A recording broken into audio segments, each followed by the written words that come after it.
At the beginning of the 20th century, somewhere off the coast of West Africa, a German steamship was leaving the port. Suddenly, the weather got worse, and the vessel entered a thick fog. The sailors ran aground on a sandbank close to the shore. Luckily, no one was hurt, and they were even able to save their precious cargo. But the ship was stuck in the sand for good. And it was not alone there. Nearly the entire length of the western coast of Namibia is called Skeleton Coast. If the name sounds scary, that's because it is. This 976-mile-long beach line is among the most dangerous places on Earth. The local Bushman tribes believe that their supreme deity made this land when it was angry. The Portuguese were the first Europeans to set foot in Namibia in the 15th century. And yep, they didn't like Skeleton Coast either. Portuguese explorers thought this land presented the gates to the underworld. This is the place where the Namib Desert meets the Atlantic Ocean. It might be dangerous, but it's actually beautiful. Plus, it's a UNESCO World Heritage Site. If Skeleton Coast had a PR manager, they would quit on the first day on the job. The area is not exactly tourist-friendly because of its geography and history. Beneath the sand and the waves, there is a secret ocean currently lurking for unsuspecting sailors. It's called Benguela Current. It flows towards the north along the coast of southern Africa. This part of the Atlantic is rich in marine life, but the current's land neighbor isn't that happy with the deal. This arid climate created the Namib Desert, one of the driest regions on Earth. And that marine life I just mentioned? It's sharks. 11 species of them to be exact. And yes, the great white decides to pop by once in a while. So far, we've got a desert landscape, strong currents, and sharks. Not a place for a beachside resort, definitely. But if someone ends up on Skeleton Coast, will they know they're in danger? Don't worry, they will. The beach is littered with wrecks of all sizes and shapes. If you remember that German ship I mentioned in the very beginning, its massive and rusted stern is now sticking out from the desert sand. There are some 500 wrecks in total scattered along the coast, and it's a mixed crowd, from Portuguese galleons centuries old to ships that ran ashore here in the 21st century. A modern fishing ship called Zela India managed to slip from its tow rope in 2008 and ended up on Skeleton Coast. Okay, it didn't escape on its own, it had some help from the elements. But it's better to be a tourist attraction on a beach than to be broken up for scrap. That's where the trawler was originally going, poor thing. Skeleton Coast's most famous inhabitant, to call it such a place, is the wreck of the Dunedin Star. The British cargo liner ran aground here in 1942. The massive rescue operation that followed reveals why it's so dangerous for sailors to end up here. The rescuers managed to save all of the crew and passengers, but at a heavy price. An aircraft and a tugboat were lost in the process. It took the last of the rescuers a full 2 months to return home to Cape Town. Why, you might wonder? One look at the map of the region reveals the reason. It's an endless sea of yellow, which is the sand. There are so few roads here, so Skeleton Coast is hard to reach by land. There are also legal obstacles. You need a special permit to drive into the area. But the skeletons in the name of the area don't only refer to ships, they also stand for animal bones. Most of these belong to whales and seals. Many animals have adapted to the area, so lions and hyenas roam the coastline in search of a meal. Yeah, now there are hungry lions as well, as if those sharks weren't enough. Other animals with a temporary residence on Skeleton Coast include elephants, cheetahs, leopards, and giraffes. In 1971, the Namibian authorities established a national park here, but except for surfers, after an adrenaline rush, they don't get many visitors. You can understand why. The Namib Desert is the oldest desert in the world, and it's not very tourist-friendly either. Those who travel to the region should pack sunscreen and a warm winter jacket. A weird combo, right? Well, not so much when you think that during the day, temperatures soar over 110 degrees Fahrenheit. At night, the air temperature drops below freezing. What a climate roller coaster! And that's not the final danger. Yep, there's more. Remember how that German ship got lost in thick fog? Yeah, it wasn't a one-off event. Because of the region's climate, fog shows up frequently. Sailors should cover their ears now, but this fog is actually good for wildlife. This is their only source of water in the Namib Desert. Reptiles and mammals have adapted to the harsh climate. They use as little water as possible. Shifting sands, thick fog, strong currents, lions, and sharks. Not the stuff you would put in a tourist booklet, but Skeleton Coast isn't the only beach on Earth you wouldn't want to spend your vacation on. I will take you to Cape Tribulation in Australia. The area covers some 48 square miles in the northwestern part of the continent. And no, the area is not as dry as Skeleton Coast. It's part of the Daintree rainforest. You could say that here, it is the rainforest, not the desert that meets the ocean. The beach at Cape Tribulation is straight from a postcard. But looks can be deceiving. Australia? Probably sharks. No, crocodiles are out here to get you if you decide to go for a dip in the sea. There are saltwater crocodiles that the locals call salties. Well, that's a cute nickname for such a dangerous reptile. And it's not just them. The wildlife seems to have a beef with visitors.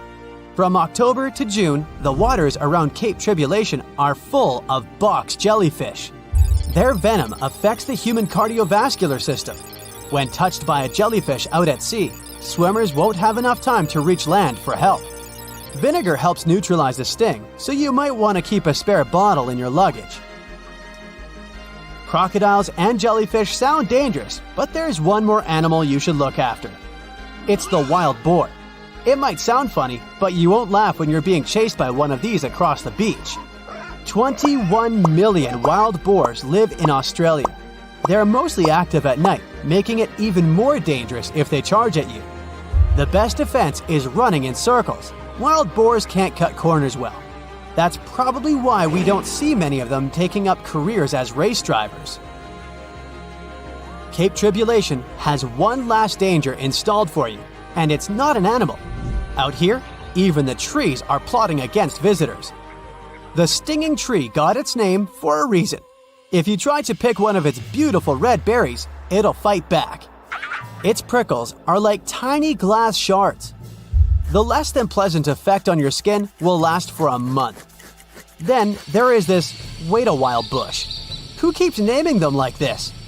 This long vine has spikes that grab hold and just don't let go. They are so strong they can pull a human off a horse. You'll have to wait for someone to come by and save you from this thorny grabber. If you are about to cross this Australian beach from the vacation list, hold on for a second. Tourism is booming here. The local authorities have restricted access to all of the danger zones. Visitors go swimming in dreamy water holes that are surrounded by lush vegetation. There are even ropes to swing from. Now, that's a beach you can finally relax on. There's a ship drifting somewhere in the ocean without a crew. The last time someone saw it was over 50 years ago. Its story reminds of that of the Flying Dutchman, a ship that's bound to sail forever and bring disaster to whoever sees it at sea.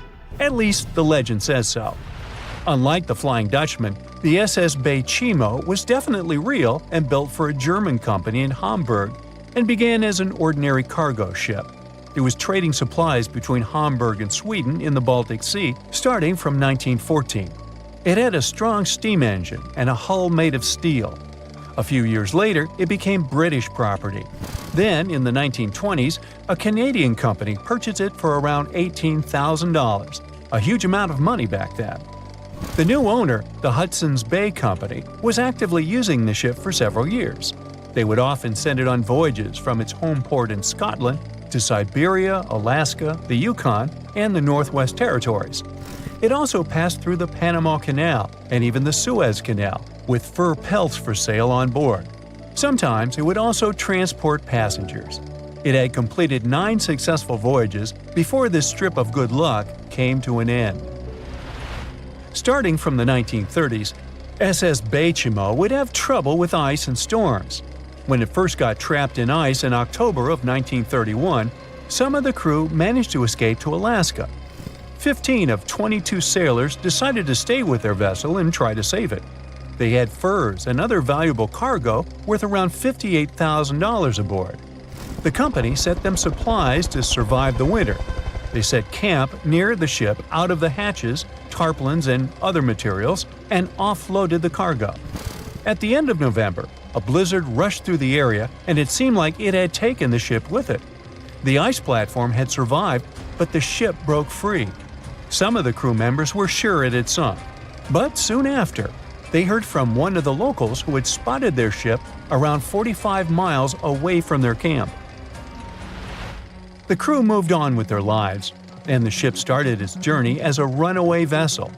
People would spot SS Chimo once a year or so, all the way until 1965. It was mostly spotted off the coast of Alaska. A man going to Nome with his sled dog, along with prospectors, explorers, and treasure hunters, all claimed to have seen SS Chimo.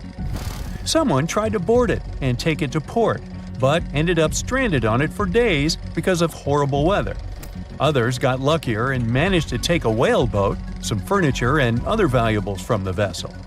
Those who got close to the ship saw that it was damaged and missing the propeller. Still, it stayed afloat without a crew for at least 38 years and became the longest sailing ghost ship in history. In 2006, the Alaskan authorities started a project to solve the mystery of this ghost ship of the Arctic and finally find SS Chimo, either still above or below the water. So far, the project has not been a success. SS Chimo remains one of the estimated 4,000 ships that have disappeared off Alaskan shores. If the legend of the 17th century isn't lying, this ghost ship could be sailing somewhere along the Flying Dutchman. It belonged to the Dutch East India Company. Its captain managed to do the impossible for that time and sailed from Holland to Indonesia in only 3 months. They said he was flying over the sea, and some evil tongues explained that he had made a deal with evil forces to achieve that. Once the ship was sailing back home, its captain and crew disappeared without a trace. There are many versions of what happened to it. One of the first ones said it had tried to enter port at the Cape of Good Hope, got in a terrible storm, and sank as there was no captain to save it. Another legend says the captain had refused to obey the skies to let the ship sink during the storm. A scary life form then struck the boat and the crew, and it was condemned to forever wander without rest. Many sailors claim to have spotted the Wandering Dutchman. The Duke of York, who was to become King of England, mentioned having seen it in Australian waters. Right after spotting the ship, the man who saw it first fell from the top of the mast and didn't survive. There were more encounters with this legendary ship up to the middle of the 20th century. Ships would nearly collide with it as the Flying Dutchman jumped out of the blue. Scientists have a more logical explanation for this mystery: Fata Morgana, not to be confused with Hakuna Matata. Now, when you're out at sea on a hot day and the air is all wavy, it feels like when you look at the road on a scorching summer day. That's because of something called atmospheric refraction. When light passes through different layers of air with different temperatures and densities, it bends and twists. Sometimes, under certain conditions, this bending of light can create really bizarre optical illusions over the ocean, like sightings of the Flying Dutchman. The Fata Morgana phenomenon can make distant objects appear distorted, stretched, or even lifted above the horizon. So you can see a ship far away, but because of the way the light is bending, it will look like it's floating above the water or even disappearing and reappearing. A Fata Morgana is most commonly seen in polar regions, especially over large sheets of ice that have a uniform low temperature. But you can see it anywhere, even in deserts and over lakes on hot days. The first stories about ghost ships go all the way back to ancient Greek and Roman mythology. One of the most famous ghost ships in history is the Mary Celeste. This brigantine was traveling from New York City to Genoa and was fully stocked with provisions, but missing a crew when it was discovered in the Atlantic Ocean in 1872. The crew's personal belongings were also there, completely undisturbed. The final entry in their log was made 10 days earlier. We still don't know what happened to its crew, and the ship has inspired many spooky stories and legends. The Lady Lovibond was another legendary schooner that is believed to have been wrecked off the coast of Kent in the middle of the 18th century. The story tells that the ship's captain, Simon Reed, had just got married and took his bride on board for a celebratory cruise, despite the superstition that it could bring bad luck. They were on their way to Portugal when the first mate, who is also in love with the captain's new wife, went mad because of jealousy, attacked another crew member, and then took over the wheel and steered the ship straight into the dreaded Goodwin Sands. No one aboard survived, and the schooner is said to reappear as a ghost vessel every 50 years. In present times, many vessels become abandoned and turned into ghost ships intentionally. There are thousands of them floating in U.S. rivers, lakes, channels, and coastal waters. Some people lose their boats in storms and other extreme weather. Others have to abandon their boats because maintaining them can cost 10% of the boat's price. Plus, docking a vessel can add up to several $1,000s every year. Most boats have been made of fiberglass, so an owner can't just recycle them as scrap metal. So, once they want to get rid of it, they often tie it to a dock and sneak away, or leave it floating far away from the shore, or just try to sink it. When ghost ships sink in shallow waters, they can cause damage to coral reefs, mangroves, marshlands, oyster habitats, and wetlands. Plus, they can collide with unsuspecting regular ships and cause real trouble. So, don't do that. Enough said. Strange things occur in the cold waters of Antarctica. One of these things happened to a ship called Jenny. It was a small schooner whose history began in 1822. The boat and its crew set sail and disappeared a year later. For 18 years, the ship was considered sunk. People forgot about it, but in 1840, the vessel reminded the world of itself. That year, the whaling ship Hope sailed through the Drake Channel in Antarctica. The crew members noticed a ship among icebergs. It was the schooner Jenny. It was floating slowly in the dark, with no signs of life. The captain of the Hope, Mr. Brighton, gave the order to approach the mysterious vessel. They thought it was some creepy ghost ship, but as they came closer, they noticed crew members on the deck. The sailors of the Hope called out to them, but received no answer. This time, it became clear that something terrible had happened to the Jenny. When Brighton boarded, he realized that the Jenny crew members weren't missing. They were here. Frozen people stood like statues. Brighton went down to the lower deck and found the captain. He was sitting frozen at the table, holding a pen. Brighton looked at the logbook. The last record was made on May 4th, 1823. The captain wrote that he was the only living member of the crew. They spent 71 days without food. It seemed that the ship got lost in the sea because its captain went off course or sailed into an iceberg, but no one knew for sure. After that, nobody ever saw the Jenny again. According to rumors, the crew of the Hope abandoned the frozen ship and left it to drift in the cold waters. According to other rumors, this whole story is fiction. The story of the Jenny was described in a German magazine in the middle of the 19th century. Still, there was no further evidence of the ship's existence.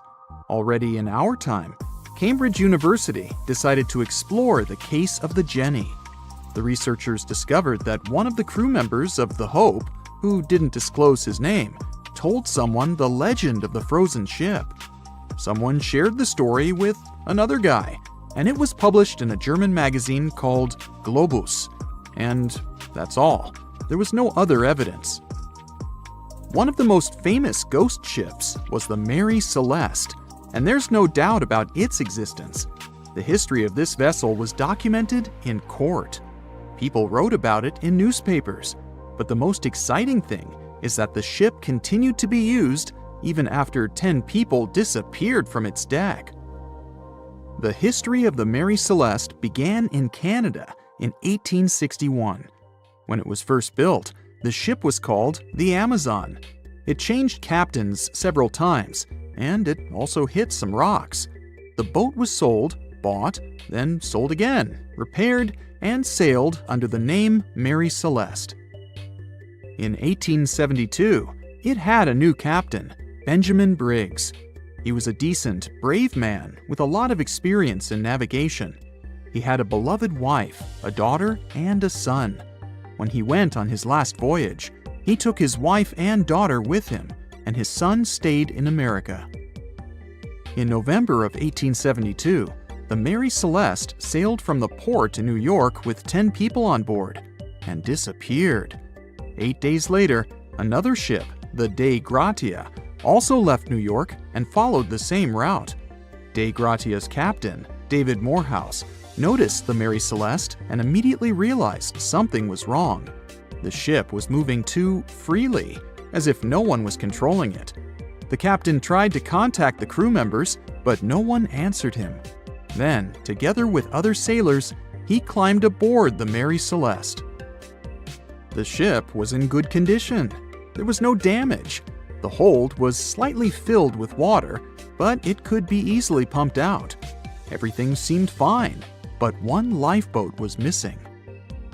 The crew members' valuables were in their cabins. The cargo was in the hold. The supplies of water and food were untouched. Judging by the records in the logbook, the ship was caught in a storm, but it was not too strong. Other ships also sailed through this storm, but nothing bad happened to them. The last record was dated November 25th, and it claimed that everything was fine. The sails of the Mary Celeste were slightly damaged, but perhaps it happened after the crew had disappeared. The whole ship was in excellent condition, but what made the people leave it? Part of the crew of the Dei Gratia stayed on board the Mary Celeste to bring it to dry land. Everything went well. They delivered the ship to the closest port. Next, the captain of the Dei Gratia appeared before the court and told about what had happened. However, the prosecutor and the judge didn't want to believe in the story of the Mary Celeste. They were sure the captain got rid of the ship's crew to get money for its cargo. According to the maritime laws of that time, if you found a ghost ship with valuable cargo, then a substantial part of this cargo belonged to you. So, many people thought that David Morehouse decided to earn some money. This version seemed to be more valid than the one about the mysterious disappearance of 10 people. Fortunately, no one accused the captain of committing a crime. They thanked him for his service and gave him a monetary reward. However, his reputation was damaged, which greatly affected his career, as many believed he attacked the crew of the Mary Celeste. But even after this terrible case, trial, and investigation, the story was not over. The Mary Celeste was still an expensive and efficient vessel. It sailed several times, but then one captain crashed it into the reefs to get insurance. The court revealed this deception and accused the captain of intentional property damage. The story of the Mary Celeste became famous all over the world. People began to build their theories, realistic and not. Someone believed the ship had sailed through the Bermuda Triangle, but this version was quickly refuted, as the route of the Mary Celeste passed thousands of miles away from the Bermuda region. Did the Kraken or another giant monster attack the ship? Nope. Since the boat was found in almost perfect condition, there were no signs of a struggle. One of the most popular versions was that the crew of the Mary Celeste stole some valuable cargo and sailed to Spain on the rescue boat. However, those who knew Captain Benjamin Briggs said he was a good, honest man. Besides, he had a son in New York, and Briggs would never leave him. A more thorough investigation revealed that a series of accidental circumstances could have caused the disappearance of the ship's crew. Before its last voyage, the vessel delivered coal. Perhaps the pump intended for pumping water got clogged with coal after that, and when the ship got into a storm, the hold filled with water and the pump broke. The captain couldn't understand the amount of water because numerous barrels in the cargo hold blocked the view. Benjamin Briggs assumed it was dangerous to stay on the ship during a storm, so he evacuated with the passengers on a lifeboat. Perhaps they were close to land and decided to sail there, but the storm intensified and overturned the boat. Also, one record in the log journal said that the chronometer was faulty. It was a device that helped to determine your location at sea using longitude.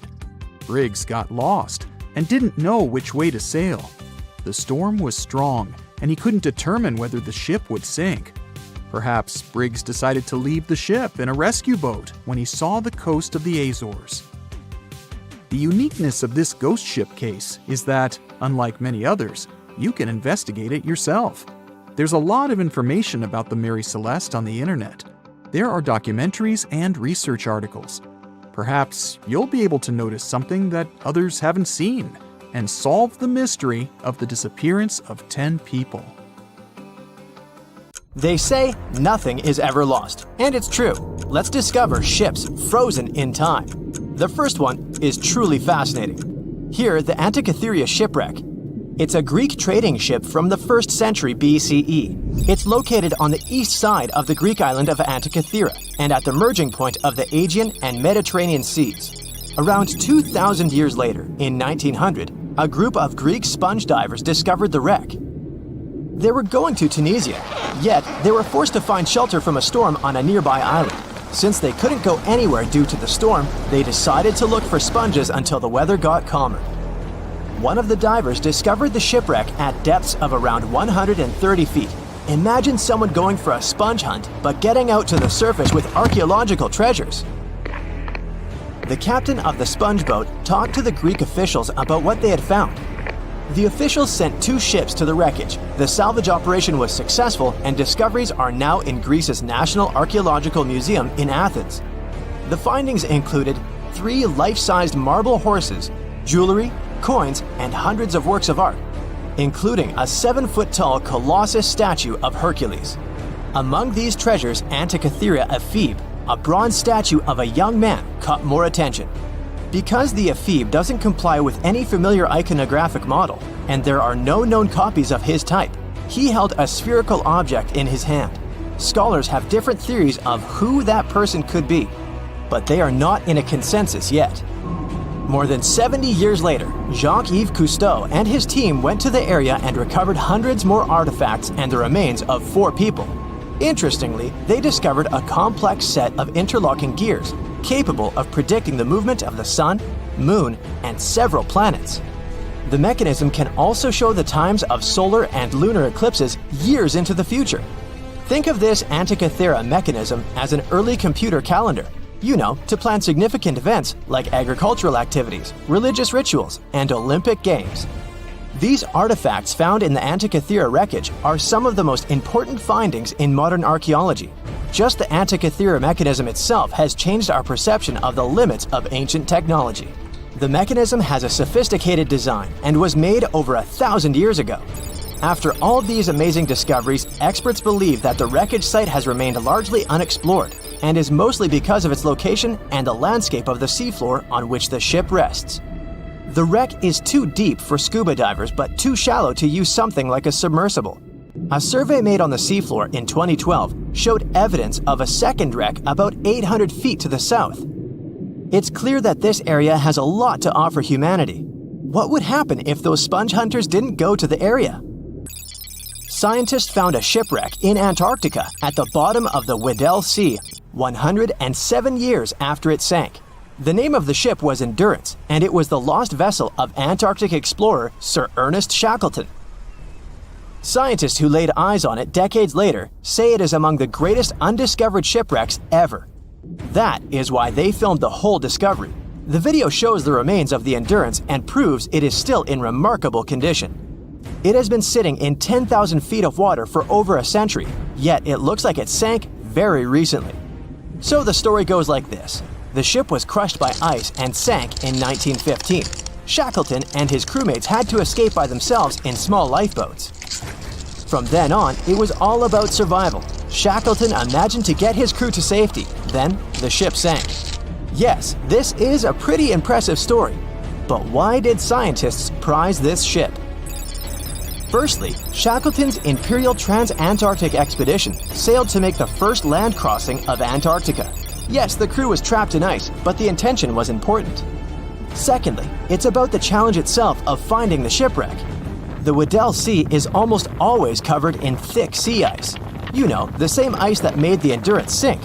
Getting near the presumed sinking location is super hard, let alone being able to conduct research. Experts of the modern expedition team foresaw the time when the lowest extent of Antarctic sea ice would come using satellite images. They realized that the weather was in their favor to start an expedition.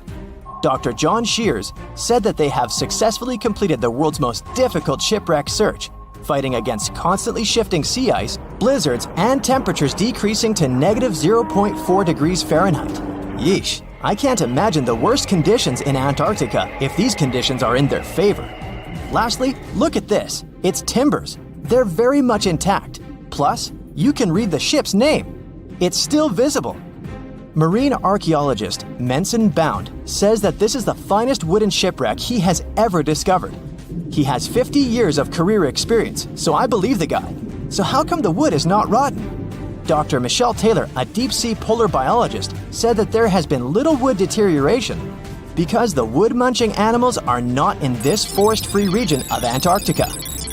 Workers of a coal mine in East Serbia discovered 3 shipwrecks that had been there for at least 1,300 years. The largest shipwreck is an ancient Roman fleet.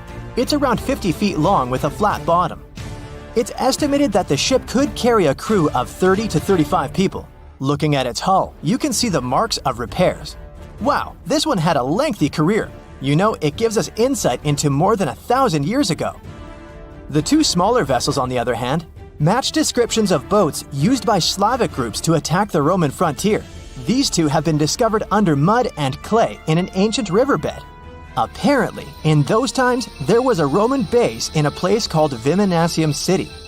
Interestingly, Viminacium was a provincial capital with an estimated 40,000 inhabitants in the 4th century CE. For comparison, it was even larger than Pompeii. The Kostelach coal mine is a center of hidden gems. Archaeologists had found evidence of ancient human and animal activity here before. For instance, in 2012, experts found bones of at least 5 woolly mammoths, which went extinct about 10,000 years ago. Canadian archaeologists found a ship 150 years after it went missing in the Canadian Arctic waters. This merchant ship is called HMS Investigator. It was purchased in 1848 to search for the explorer Sir John Franklin's ship that got lost in the Northwest Passage expedition. So, HMS Investigator left Britain in 1850 for this rescue operation. The expedition crew, captained by Robert McClure, sailed the Investigator into the water. He realized that he was in the final leg of the Northwest Passage, the sea route across North America. But before he could sail into the Beaufort Sea, the 122-ton ship itself got stuck in the thick ice. The crew spent the winter over the Prince of Wales Strait. The following summer, McClure tried again to sail to the end of the passage, but the ice blocked his way once more. Here, too, the crew was forced to leave the ship. He steered the crew into the Bay of Mercy.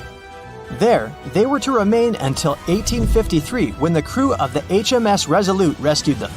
Imagine a crew of 60 people who had to spend 3 winters in the Arctic without even knowing if they would survive. Later on, the ship was found sitting upright in about 36 feet of water.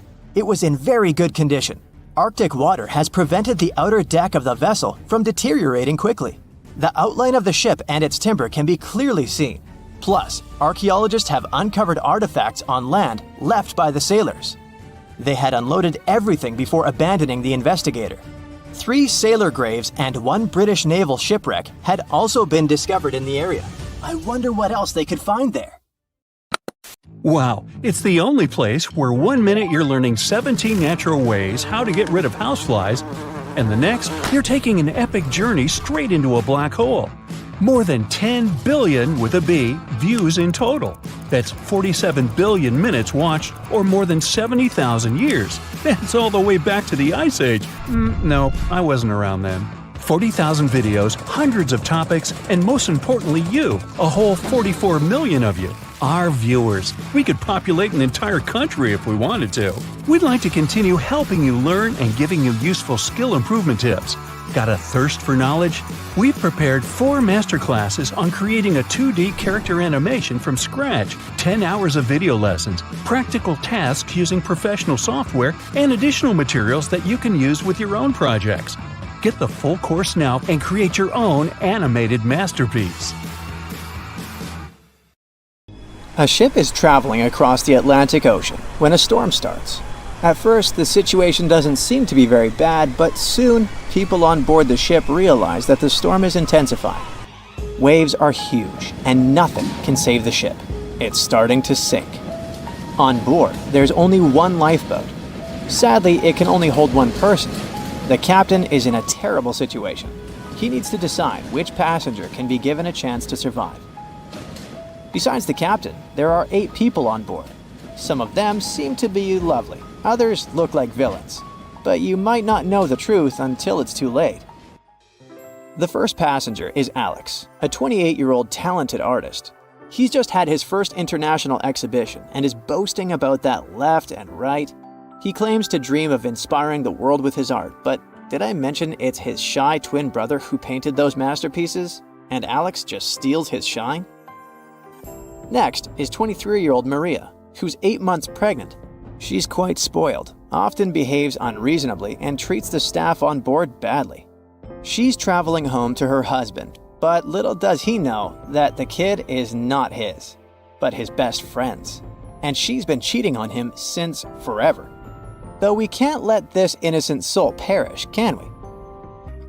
Despite his untidy appearance, this 65-year-old scientist, Professor Marcus, is a leading researcher in the field of gene therapy. He's working on a breakthrough that could save millions of lives, but there are skeletons in his closet too. It's been 15 years since anyone saw his wife, Judith. Does Marcus's scientific progress have something to do with the mysterious disappearance of his wife? Dr. Anna is 34 years old. She's a surgeon who's saved hundreds of lives during natural disasters. She succeeded as a doctor, but failed as a parent. Her 3 daughters live with their dad and don't want to hear anything about their mother. 78-year-old Teresa is a widow whose family gave up on her because of her bad temper. She's traveling for the last time in her life to visit her late husband's grave. A little boy, Mark, is just 7 years old, but his unruly character has caused a lot of arguments between the other passengers. He's traveling alone since his parents are supposed to meet him on the shore. This brat's parents are too busy working, so he gets more and more uncontrollable. Who knows what he'll be capable of doing in 10 years or so? A robot android, Alpha 3, is also on board the ship. It has an artificial intelligence created to assist in expeditions. It can also control the ship in emergency cases. And the last passenger is Emily. This beautiful and charming woman is 30 years old. She lives off of powerful, old, rich men and has enough money to burn. She hasn't worked a single day in her entire life and just travels the world. To make his choice, the captain invites each of the passengers to listen to their stories. He asks each of them just one question. Why would you be the one to survive? Alex says, "You see, my art can inspire and change the world. Looking at my works, they help people see the beauty of life, especially during difficult times. I must continue living. I have so much to show through my paintings." Maria answers, "Can't you see that a new life is growing inside my body? It's me and my unborn kid who must survive. We risk losing a talented doctor or an artist in the future. It's not just my life we're talking about." Professor Marcus says, "My work is not finished yet. It might save thousands of lives. I'm close to a breakthrough and I need to live to make it." Dr. Anna says, "My hands save lives. I have proven many times that I can do the impossible in extreme conditions. The world can't lose my skills and knowledge." The elderly woman begs, "Please, you must understand me. I might have lived a long life, but I want to see my husband's grave." Mark says, "I'm still a kid. My parents are waiting for me at home. I want to hug my mom and dad." Alpha 3 states that it was created to serve and help people. Its ability to analyze situations and make rational decisions in a crisis can be used to prevent future disasters. Emily admits, Look at me. Doesn't every person have their unique value? I'm young and beautiful, and I have a lot of potential. Surely you see it. the captain is desperate. How can he, a mere mortal, decide who should live and who he should take this chance away from? After pacing his cabin and hitting the walls with his fists, he decides to estimate passengers' value and see how useful they are. Alex, as a talented artist, can influence society through his art, providing inspiration for thousands of people who will see his masterpieces. But no one knows where his ego can bring him. Plus, remember who the real artist is. Saving Maria means saving her unborn child. But however cynical it may sound, the contribution of these two lives to the future of society is assumed, but not guaranteed. What if that child grows up to become a criminal? Professor Marcus can indeed provide significant benefits to society through his scientific research, but he isn't young.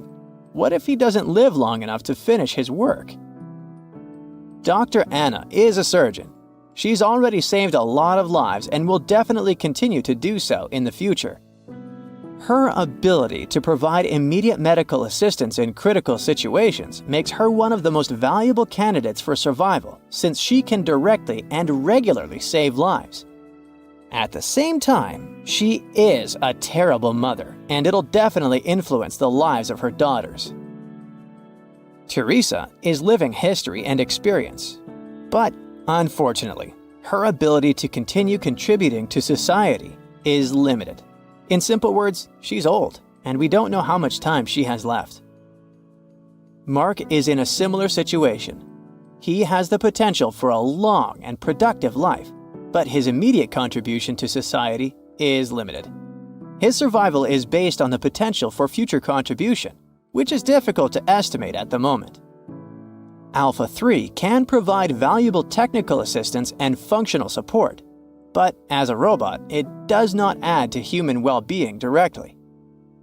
As for Emily, despite her beauty, her achievements are minimal. On the other hand, she's only dating wealthy and influential people, and thus has a lot of influence on society of her own. Now, from the perspective of how much profit each of the passengers can bring, saving Dr. Anna seems to be one of the most logical choices. Her knowledge and skills can save many lives in the future, which means the greatest good for the greatest number. But let's have a look at the captain's choice. In the end, after listening to all the passengers and pressed for time, the man decides to save Emily. Can you figure out why he's made such an unexpected choice? Write your answer in the comments below. You can also pause the video to think it over. Okay, I suppose you're ready for the answer to be revealed. You see, even though each passenger presented very compelling arguments for why they should be saved, the captain was particularly moved by Emily's charm and attractiveness. And even though there were more logical candidates in terms of utilitarianism and humanism, the captain succumbed to his personal feelings and preferences, which influenced his decision. This riddle illustrates that in real life, people often make choices based on their sympathies and preferences rather than logic or public benefit. This is because emotions and personal relationships can have a strong influence on our perception of situations and decision-making. Here's a real-life example. HR managers tend to choose candidates they like or share common interests with, and it doesn't matter that other candidates might have more suitable skills or experience. This phenomenon is known as the similarity effect. Now, I've got an important question for you. Which passenger would you save? Share your choice in the comments. But I'd like to remind you that there is no correct answer. The movie Jaws came out in 1975, and since then, people have been terrified of sharks. Some people fear seeing a great white's head come out of their showers, not to mention the fear of running into one at your local pool. Of course, none of this is actually possible, but some other scary shark stuff is. Like, yes, sharks can attack boats. They probably won't sink one, It depends on the size of the shark and the size of the boat. Today, we're diving deep into the facts and myths about the sea's biggest predator. It was the year 1953. On a typical July morning, two fishers set out on their daily lobster harvest. They took their white-hulled dory out to sea off the coast of Cape Breton Island in Nova Scotia, Canada. Since it was the lobster season, the sea was dotted with several dories spread out across the water. But that day, something strange happened. As soon as they put the dory at sea, they noticed a large dorsal fin chasing after their boat. They were surprised to see that the shark would follow their boat's every move. For an entire week, they took out their white dory from the harbor, and the shark followed them around. Until one morning, as the men were alone at sea, the shark charged at full speed at the boat and smashed a 7-inch hole in its bottom. The boat turned over, and both men fell into the water. The shark didn't come after the men, though. Instead, it swam away and disappeared for good. To clarify, a dory is a small, fragile boat usually measuring 16 to 23 feet long. So how long did that shark need to be in order to sink it? Well, as soon as the boat was retrieved from the ocean, researchers found something interesting. One of the shark's teeth was found stuck in the hull. According to Harvard experts that analyzed the tooth, it most certainly belonged to a 12-foot white shark that weighed around 1,200 pounds. One thing intrigued scientists a whole lot. The great white didn't seem to be interested in the men aboard, but rather in the boat itself. The question is, why? Some people suppose that this great white followed the dory around because it was white, and the animal probably thought it was some big white mammal. It's not the first boat a shark has attacked. You see, sharks don't attempt to sink boats because they're mean and evil. Rather, it's due to murky waters and hard materials that make them mistake inanimate objects for their usual lunch menu. But that's not what we've learned from popular culture. In Jaws, the protagonist shark managed to poke several holes in the orca as it rammed the boat. The orca was a Nova Scotia-style fishing boat made out of wood planks. It wasn't a huge boat, so it seemed plausible that a great white could ram it. But, according to Mythbusters, that's very far from the truth. A great white swimming at its maximum speed wouldn't be able to take down a medium-sized fishing vessel. The same goes for bigger boats. Some bull sharks or great whites can turn over smaller vessels, though, like kayaks or small boats. If this happens, it's most likely because they think it's a sea mammal and nudge it before taking the first bite. No scientist can say for sure why they do this, only that it's usually a misunderstanding on behalf of the animal. The Shark Research Committee, a nonprofit scientific research organization, has documented a lot of shark attacks on inanimate objects and is trying to answer that question more thoroughly. So far, they've observed several attacks on objects such as crab trap buoys and inflatable float bags. The website has also registered 2 famous attacks on boats. The first one happened in 1959, and a shark left a tooth on the hull of a boat. Researchers later identified it as belonging to a 12-foot great white. The report of the other attack, which happened in 1989, claims that a boat was circled by a great white before the animal swam at the vessel at full speed and hit the boat several times. Of course, those who suffer the most from shark attacks and encounters aren't boats, it's surfers. As far as we know, surfers look like giant wobbly seals from the shark's perspective. According to the Shark Research Committee, there have been 41 confirmed shark attacks on surfers on the west coast of North America over the course of the last century. So, should we be so afraid of sharks after all? Let's learn more about these magnificent sea creatures. Off the top of your head, how many shark species can you name? 4, 8, 10? Well, there are over 500 species of sharks swimming in the ocean.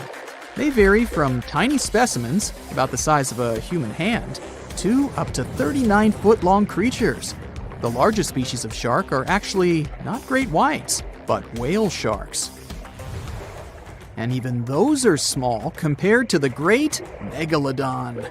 This ancient creature that lived around 20 million years ago reached an unimaginable length of 60 feet. By comparison, that's the same as 2 to 3 buses placed one after another. I wouldn't swim in megalodon-infested waters even if you dared me, that's for sure. We know that sharks are very good hunters, but why is that so? Their bodies seem to have been strategically built for speed.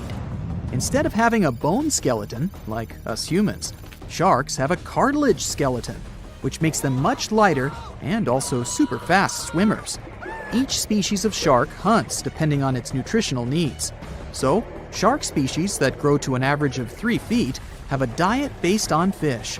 The ones that grow bigger start feeding off of bigger sea animals, such as sea lions and seals. Throughout their lives, some species of shark can shed over 30,000 teeth. Unlike humans, who are born with a set number of teeth in their jaws, sharks have an apparently limitless supply. In their defense, they do lose teeth pretty easily, as they can easily get stuck in their prey, for example. They also have multiple rows of teeth. The jaws of a great white can contain up to 7 rows of teeth, and can grow to be more than 6 inches long. And since we're speaking of great whites, the most feared shark species roaming the oceans, this is ray. Ray is an adult white shark. He can swim up to 50 miles a day, so he needs a lot of fat in order to keep his body functioning. Funny thing about Ray, when he opens his jaws to hunt, his eyes roll back together with his head, so his sight is hindered when he's taking a bite. Now, he does like it when the water is murky and underwater visibility is low. That's because it makes it harder for his prey to spot him coming. These conditions can make it easier for him to grab that yummy seal. But this can also make it easy for him to mistake a random boat for lunch and end up scaring some humans. Some Hollywood movies love to portray sharks as having superpowers. Although they're not innately cruel, one species of shark does have something that can be considered bizarre. Hammerhead sharks, one of the most dangerous species of sharks, have a sort of sixth sense. Inside their heads, they have electroreceptor organs called ampullae of Lorenzini. These organs allow sharks to detect the electromagnetic fields of all living things in the ocean. This ups their hunting abilities to another level. They can even find prey hidden in the sand because they sense its electromagnetic field. You should know one thing. If a shark lives in a balanced ecosystem, it won't feel the need to attack unknown things. These animals are curious, though, so maybe we should cut them some slack when they bite a piece off a random boat. As an experienced sailor and the first man to ever sail non-stop on his own around North and South America, Matt Rutherford has seen a lot during his voyages. But what he saw in 2013 while sailing through the waters of the Atlantic with his colleague surely stands out. Some 800 miles off the coast of Bermuda, not far away from the famous Bermuda Triangle, they noticed a boat that seemed to be moving by itself. The sails weren't up and the motor wasn't running. The sailors decided to check if there was someone who needed their help aboard, so they moved closer to the mysterious ship. Once they got there, things only got weirder, as they realized there wasn't a living soul aboard. Rutherford started filming to document their discovery. The boat looked so awfully abandoned that they expected to find some pretty scary things in there. But it didn't stop Rutherford from searching the vessel. The boat, which turned out to be named Wolfhound, looked like an upscale one, probably costing hundreds of thousands of dollars. It was pretty weird to find it floating by itself in the middle of the ocean. It seemed like whoever abandoned it was leaving in a rush. There were clothes and other personal belongings all over the main cabin. Some parts of the ceiling had fallen and some drawers had popped open. The brave sailors decided to tow the ghost ship back to Bermuda. It wasn't easy because Wolfhound was bigger and heavier than their boat. After days at sea, the crew was running low on fuel and asked a passing freighter to stop and give them some gas. They kept pulling Wolfhound until the tow line got wrapped around the rudder and they realized they could get stranded in the Bermuda Triangle. So they had to abandon the ship. What really happened and how Wolfhound ended up in the middle of the ocean will probably remain a mystery. Rumor has it that it belonged to a member of the Royal Irish Yacht Club. The ship was going on its first voyage from Connecticut to Bermuda and then Antigua. It got in a terrible storm around 400 miles away from Delaware. The winds were so strong that the yacht suffered 2 knockdowns. A Greek cargo ship rescued the crew. They left the ship with an emergency beacon on. The rescued crew members shared that they saw the ship sink, which only adds more questions to the story. How did it get back to the surface? Does the Bermuda Triangle have anything to do with that? Christopher Columbus himself reported some unusual compass activity going on in this mysterious area while he was on his way to the New World. Despite the stories of more than 50 ships and 20 planes disappearing in the area, it remains one of the most heavily traveled shipping routes in the world. Some skeptics believe that this fact solves the Bermuda Triangle mystery. It could make sense because the busier the area, the more accidents happen there. But then again, it's not the number of disappearances that makes the place so mysterious. It's the lack of explanation and wreckage lost for good. The first ever confirmed ship to vanish in the Bermuda Triangle was the USS Pickering. In 1800, it departed from the US on its way to the West Indies. The ship sailed into the Bermuda Triangle along with its 90-man crew. No one ever heard anything from them ever since. The popular explanation is that the ship was taken out by a storm. But because no one found any wreckage, we'll never know for sure. The largest ship that has ever disappeared in this mysterious area was the USS Cyclops. In March 1918, carrying a crew of 306 people, the USS Cyclops left Barbados and headed home to Baltimore.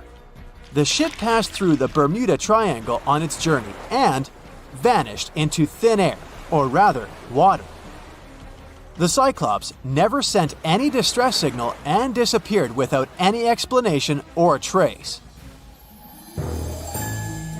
The Bermuda Triangle isn't the only place in the world where ships go missing or mysteriously resurface.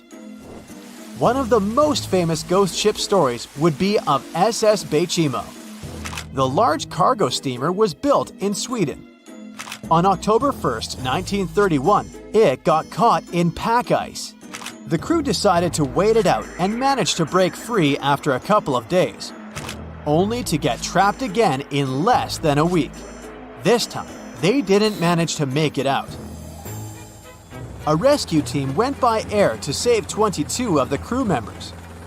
15 other members stayed in a wooden shelter they built not far away from the ship. Their plan was to wait out the winter and get back aboard. At the end of November, a strong blizzard was rushing through the area. When it was over, Bechimo seemed to have gone away with the storm. The captain decided it must have broken and sunk, but a few days later, a local hunter informed them that he had seen the ship around 45 miles away from their camp. The crew managed to find the ship and took the most valuable cargo from its hold. They had fears that Bechimo wouldn't live through that rough water, but it did manage to survive after all. Once the ice was gone, it floated away and ended up drifting along the shores of Canada and Alaska. Many people reported seeing the ghost ship in an open sea.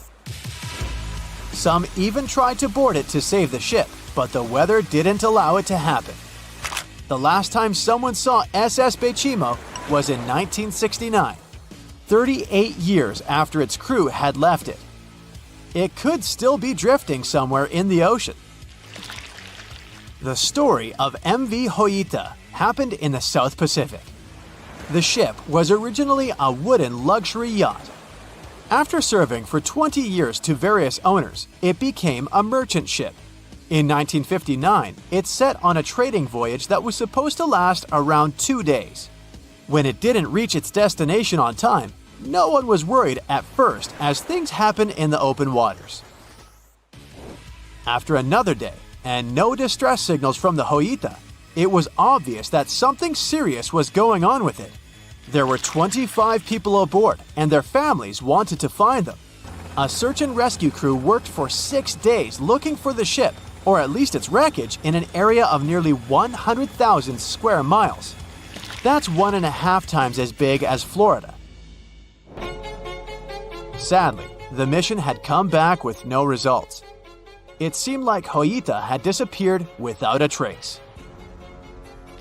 A month later, another merchant ship noticed Hoita drifting in the ocean, miles and miles away from its original route, and none of the crew members or passengers were on board. The cargo had also disappeared. The lifeboats were also gone, so the people must have escaped the ship hoping to save themselves. It turned out that the crew had been trying to get help as they tuned the radio to the International Distress Channel. But the damaged cable didn't let them send the signal any further than 2 miles. It also looked like when they were leaving the ship, the crew took the logbook with them, and we still don't know what exactly happened to Hoita. Family members of those who were on board are still looking for answers. One professor claims it must have been a corroded pipe that leaked and flooded the vessel, but we'll most likely never know for sure. In the Pacific Ocean, near Japan, there is an area nicknamed the Devil's Sea. It's believed to be one of the 12 vile vortices around the Earth. Some people claim that vile vortices have weird things going on in them because the pull of the planet's electromagnetic waves is stronger there than anywhere else. The most famous ship that disappeared in the area was a fishery patrol vessel in 1952. The ship went there to investigate the vessels that went missing previously and disappeared along with 31 crew members. Scientists who don't believe it was a mysterious disappearance blame the underwater volcano eruption for what happened. They said it was the most technologically advanced ship. They said it was unsinkable. And when it sank, they made a movie about it. These were the main reasons why the Titanic disaster became world famous. But unfortunately, this is not the only large-scale shipwreck. And sadly, there have been cases much worse than the tragedy of the Titanic.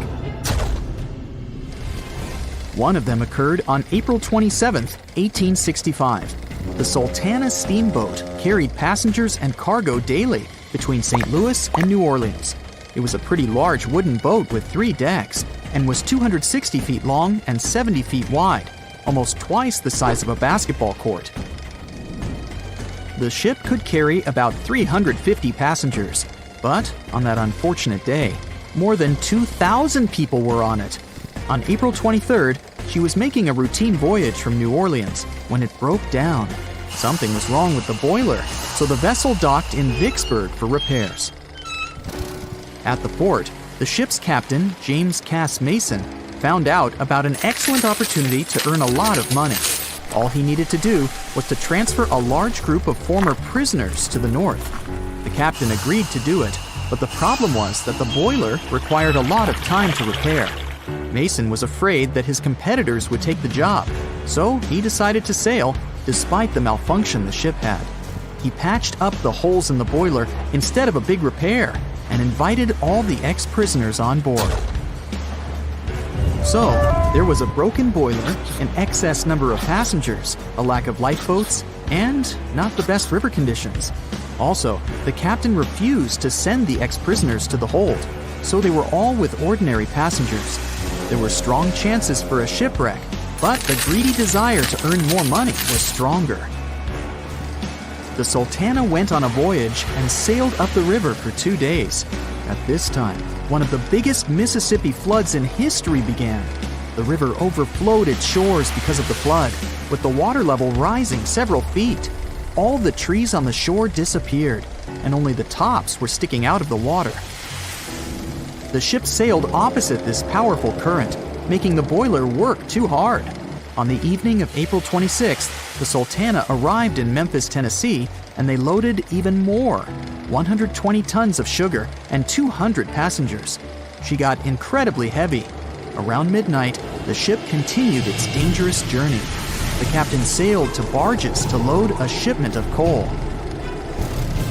At 1 a.m., the vessel left the barge. At 2 a.m., the broken boiler, unable to withstand the load, suddenly exploded. The Sultana was just 7 miles north of Memphis. Few people survived that day. The problem was that passengers trying to escape from the fire jumped into a cold river with a strong current. The Sultana disaster is considered the most tragic shipwreck in the history of the United States. The exact number of those who didn't survive is still unknown. According to various sources, this number was from 961 to 1,800 people. Don't be surprised that almost no one knows this story. There were many more survivors in the Titanic tragedy, and everybody heard about it. But the Sultana sank during one high-profile event. 12 days before the shipwreck, the country lost Abraham Lincoln. People hadn't yet recovered from this news, so no one paid much attention to the tragedy of the Sultana. Many catastrophes happened quite recently by historical standards. One of them occurred in 2002. The ferry La Jula was a Senegalese vessel. The ferry sailed twice a week, mainly along the coast of Dakar, carrying passengers who traded mango and palm oil. It made daily voyages and never faced severe problems, thanks to modern rescue equipment and good repair service. But one day, the ship's crew discovered a malfunction and sent the boat to port. For almost a year, La Jula was in a non-working condition, awaiting repairs. But it didn't get high-quality service. After poor maintenance, the ferry set off on its last voyage. On September 26, 2002, La Jula sailed between southern Senegal and Dakar, and at 11 p.m. headed toward Gambia, where a strong storm began. The wind raised high waves, but this wasn't critical for the large passenger ship unless the number of people on board didn't exceed the established norm. La Jula was supposed to carry about 500 passengers, but had many more people that day. Too many passengers, poor repairs, and a strong storm caused severe problems for the ship. But the main factor in the shipwreck was that La Jula was only built for sailing in coastal waters, but that day, it sailed far from the shore. Big waves started rocking the boat, and at some point, it just turned upside down. The ship's deck went underwater, and its lower part stuck above the surface like an iceberg. All the passengers sitting in cabins fell on the ceiling and lost their orientation in space. There were no holes or damage in the ship's hull, and water flooded the lower decks for a long time. The vessel stood in a twisted position for several hours. Then, the boat began to sink when the water seeped through the deck and hold. The ocean was warm, but no one came to save the passengers. People had to wait almost 4 days to be rescued. Unfortunately, only a few managed to survive. The Philippines is a very dangerous area for ships. This place consists of several thousand islands and a vast area with shallow water. Ships can run aground and damage the hull with reefs and pitfalls. On September 20th, 1987, one of the most terrible disasters in navigation history occurred there. A Philippine passenger ferry called Dona Paz left one of the islands and sailed toward Manila. The sun was shining, the ocean was calm, and the visibility was good. But for some reason, the crew members didn't notice how the tanker Vector was approaching them. The two ships collided at low speed. The collision wasn't strong, but the problem was that the Vector had tons of oil on board, and the Dona Paz crashed into the cargo hold where that oil was stored. So it spilled all over the ocean, and then a spark slipped through. Not only did the two ships catch fire, but also filled with water. Both ships sank in a matter of seconds. Only a few dozen people survived that disaster. On September 27, 1854, the passenger ship Arctic sailed from Liverpool to New York. The fog came rolling down, and visibility got really bad. Another boat appeared out of the thick white haze, the French steamer Vesta. The ships were close enough to each other that a collision was inevitable. The French vessel was smaller, so it seemed to the Arctic's captain that Vesta had received a lot of damage. And while he was staring at the other ship, his boat got quickly filled with water. The captain gave the order to sail to the shore as fast as possible, but the ship's engines stopped working because of the flood. Then the ship's crew started to lower lifeboats with women and kids. Still, when rescuers found lifeboats with people, it turned out that only 87 out of 400 people survived, 65 crew members and 22 passengers. Surprisingly, there were only grown men among them. The ship's captain survived by clinging to the wreckage.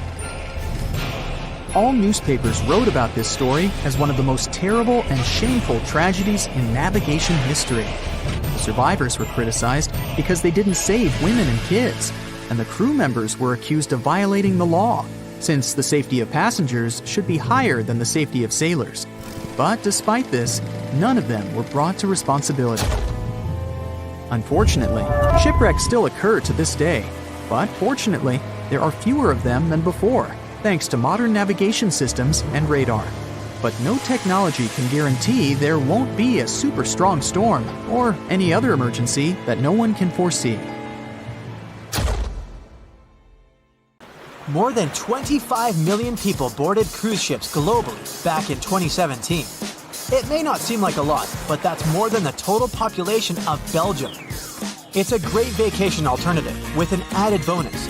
You can sample various different destinations for future time off in one single trip.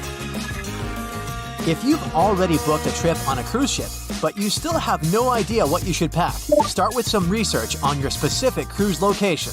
Either way, be sure to bring deck-friendly shoes that are low-heeled. Also, add a pair that's comfortable to walk on larger distances for the days spent ashore. Depending on the season, you might want to add a few swimsuits too. If you're on any type of medication, make sure you bring it with you in its original packaging. If you're a light packer, don't worry. Most cruise ships come equipped with laundry rooms. They're kind of pricey, especially if you want your garments to be washed, ironed, and folded for you. But it does save you the extra hassle of packing more clothes or washing them for yourself. It's really important that you check in with your credit card company before boarding a ship, more so if your itinerary includes one or more foreign countries. Your credit card might get frozen if there's any unusual activity on your account. Most of these companies have algorithms that get triggered once there are charges from different countries in rapid succession, which is exactly what you'll be doing on a cruise ship. Letting them know beforehand saves you the embarrassment of having your card declined at some fancy restaurant. To make sure you get the best room, before booking it, check out the ship's deck plan. It should be available on their website. If it's peace and tranquility you're looking for, don't go for the rooms directly above or below any of the ship's entertainment points. Also, if you have a history of getting seasick, try to skip the rooms that are available at the front of the ship. Rather, go for those located in the middle of the ship on a lower deck. You'll feel less movement. If it's your first time going on a cruise, you might be surprised to know that some cabin rooms don't have windows. Before making a reservation, make sure to check out all the amenities of the room you intend to book. Most cruise liners add a bunch of pictures from the common rooms on their reservation pages, and it might be a bit confusing as to what you're getting exactly for that specific price point. Also, some rooms on board are quite small too. If you don't like to sleep in small spaces, you might want to upgrade to a larger room, even if it's a bit pricier. You can always split the cost with a friend if they want to join you on the cruise. With the help of modern technology, even if a specific location doesn't have windows, it doesn't mean you can't watch the waves. How, you might ask? Fancier cruise ships feature a secret added bonus. In the areas with no access to sunlight, specialists have built virtual balconies. These high-tech screens work by showing you what's going on outside in real time. They have an added benefit too.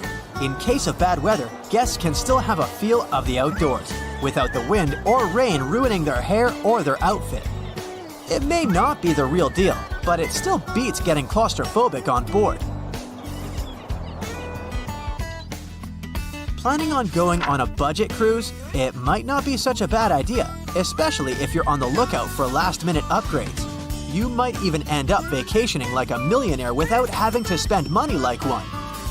These upgrades sometimes include things like a private balcony in your room, maybe some spa services, or even better prices for high-end meals. If they aren't all booked by the time people board the ship, they might be open for the rest of the passengers for way better prices than initially listed. There might be hidden freebies on board if you pay close attention.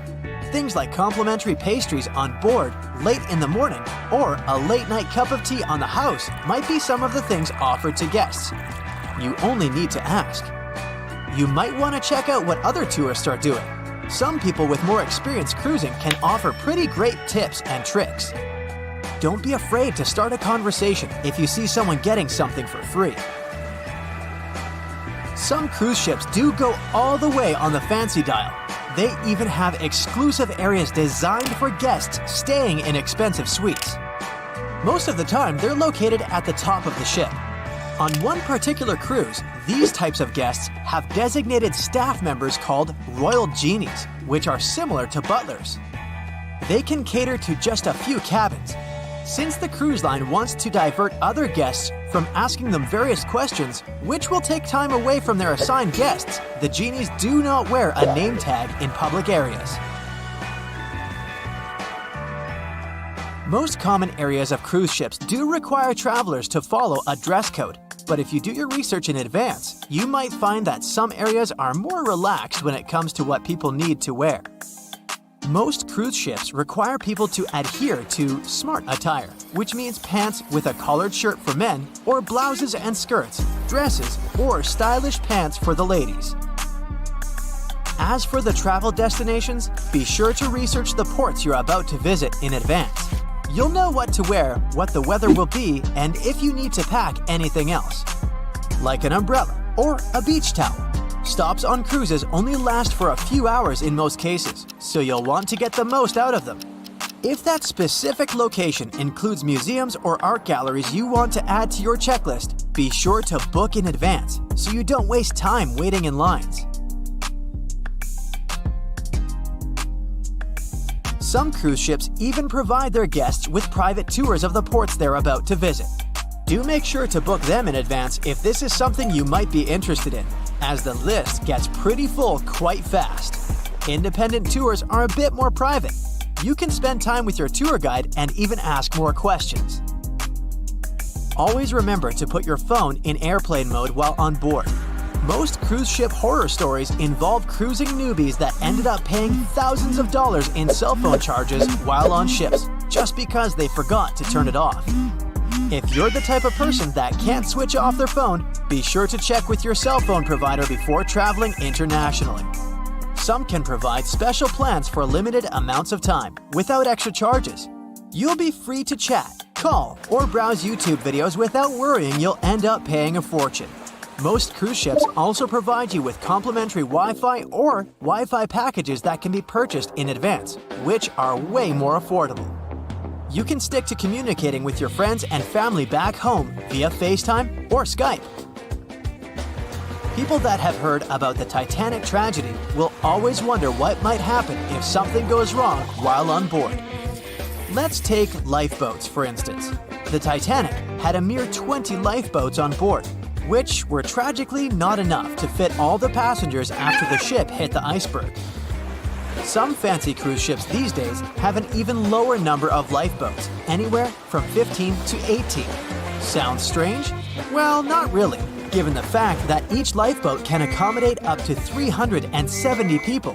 Even the largest ships, which have an estimated capacity of 8,000 people if fully booked, including tourists and staff, are safe in case of an emergency.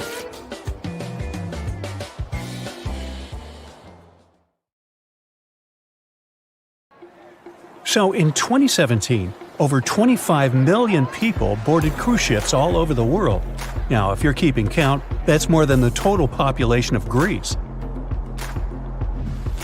It's become America's favorite choice when it comes to going on vacation. It's easy to see why hopping aboard a cruise ship becomes more popular each year. Heading out on a cruise is also coming back in style with newer generations. 2/3 of Gen Y and millennials say that cruising is their new preferred type of vacation. How's that? Well, let's see. It's easy to plan in advance. On board, you can find activities for all family members, and you get a chance to visit several different destinations in one trip. An added bonus of booking a cruise? You can sample various places for a future time off. The entertainment on board is often top-notch, providing passengers with an added taste of luxury. And the amenities and accommodations are generally very reliable. Not to mention that it gives tourists that feeling of actually getting away from everything that people strive for while out of the office. Royal Caribbean International is one of the largest cruise lines in the world, with just over 19% of the cruise market as of 2018. Its current fleet is divided into many different classes of ships, including the Voyager class, Radiance, and Quantum. The latest addition to the Royal Caribbean International's impressive fleet was built in 2018. Wonder of the Seas is now the largest cruise ship in the world. Since this spectacular liner has just had her maiden voyage in March 2022, let's look at some of the incredible perks it has to offer its passengers. For starters, the boat is so big that it had to be split into neighborhoods. Well, it figures since Wonder of the Seas can accommodate almost 7,000 passengers. Fond of New York? Well, no worries. Wonder of the Seas has a central park of its own, with an estimated 10,000 plants to check out. The ship's central park is a feature of all Oasis-class ships, being one of the so-called neighborhoods. Let's look at some other areas, shall we? Like this boardwalk, a place that includes an arcade, a candy store, and a sports bar. It's best suited for long walks. There's a pool and sports zone on Wonder of the Sea. These areas feature the ship's numerous pools and hot tubs. There are many activities to check out on the sports court. Then there's the Royal Promenade, or Promenade if you prefer. That's the main road on Wonder of the Seas, with bars, lounges, and places to grab a cup of coffee, or a luxurious latte. The entertainment neighborhood is the focal point for leisure activities on the ship. Here, guests can find a comedy club, an ice skating rink, and even a theater. The spa and fitness area is a tranquil zone with a huge array of treatments available. The fitness center is free of charge, by the way, so there's no excuse for guests to skip a leg day. An extra 8th zone was added to Wonder of the Seas. It's called the Suite Neighborhood. This is an exclusive area designed for guests staying in the suites. Oh, now I get it. It's located at the top of the ship. Guests here have designated staff members called Royal Genies. Yeah, if you rub a lamp in your suite, they appear. Nah, not really. The genies are similar to butlers. They can cater to just a few cabins. Of course, the cruise line wants to divert other guests from asking these crew members various questions and taking their time. That's why the genies don't wear name tags in public areas.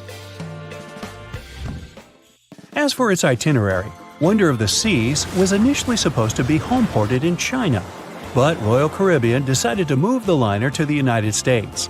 In March 2022, the ship started its journey with 7-night Eastern and Western Caribbean itineraries.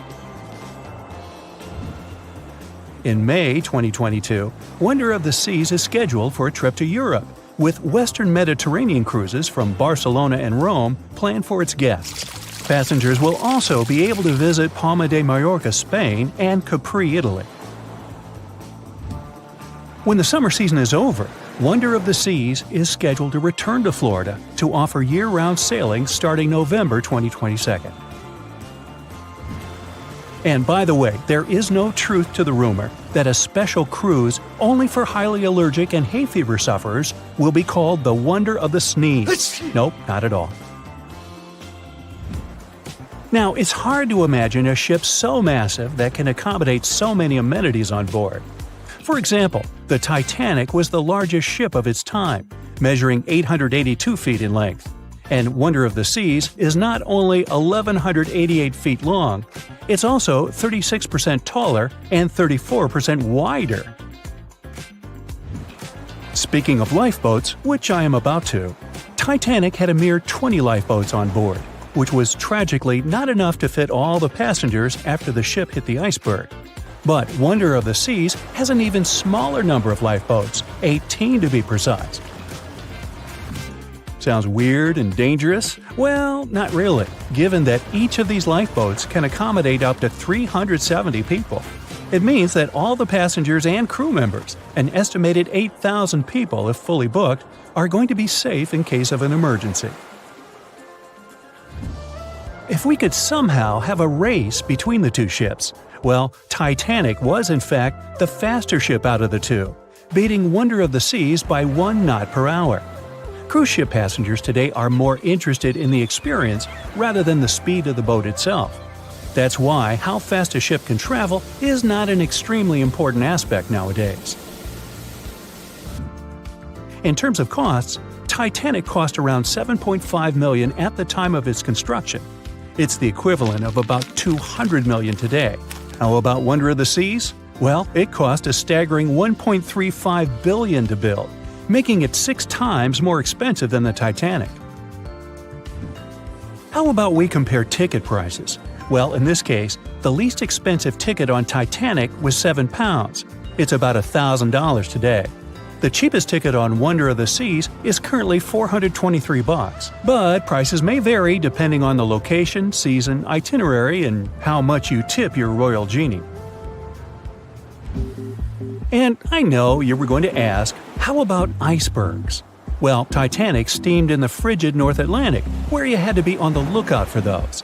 Wonder of the Seas will be cruising the balmy Caribbean, where the worst thing you can hit on is 17 and blackjack. Oops, busted.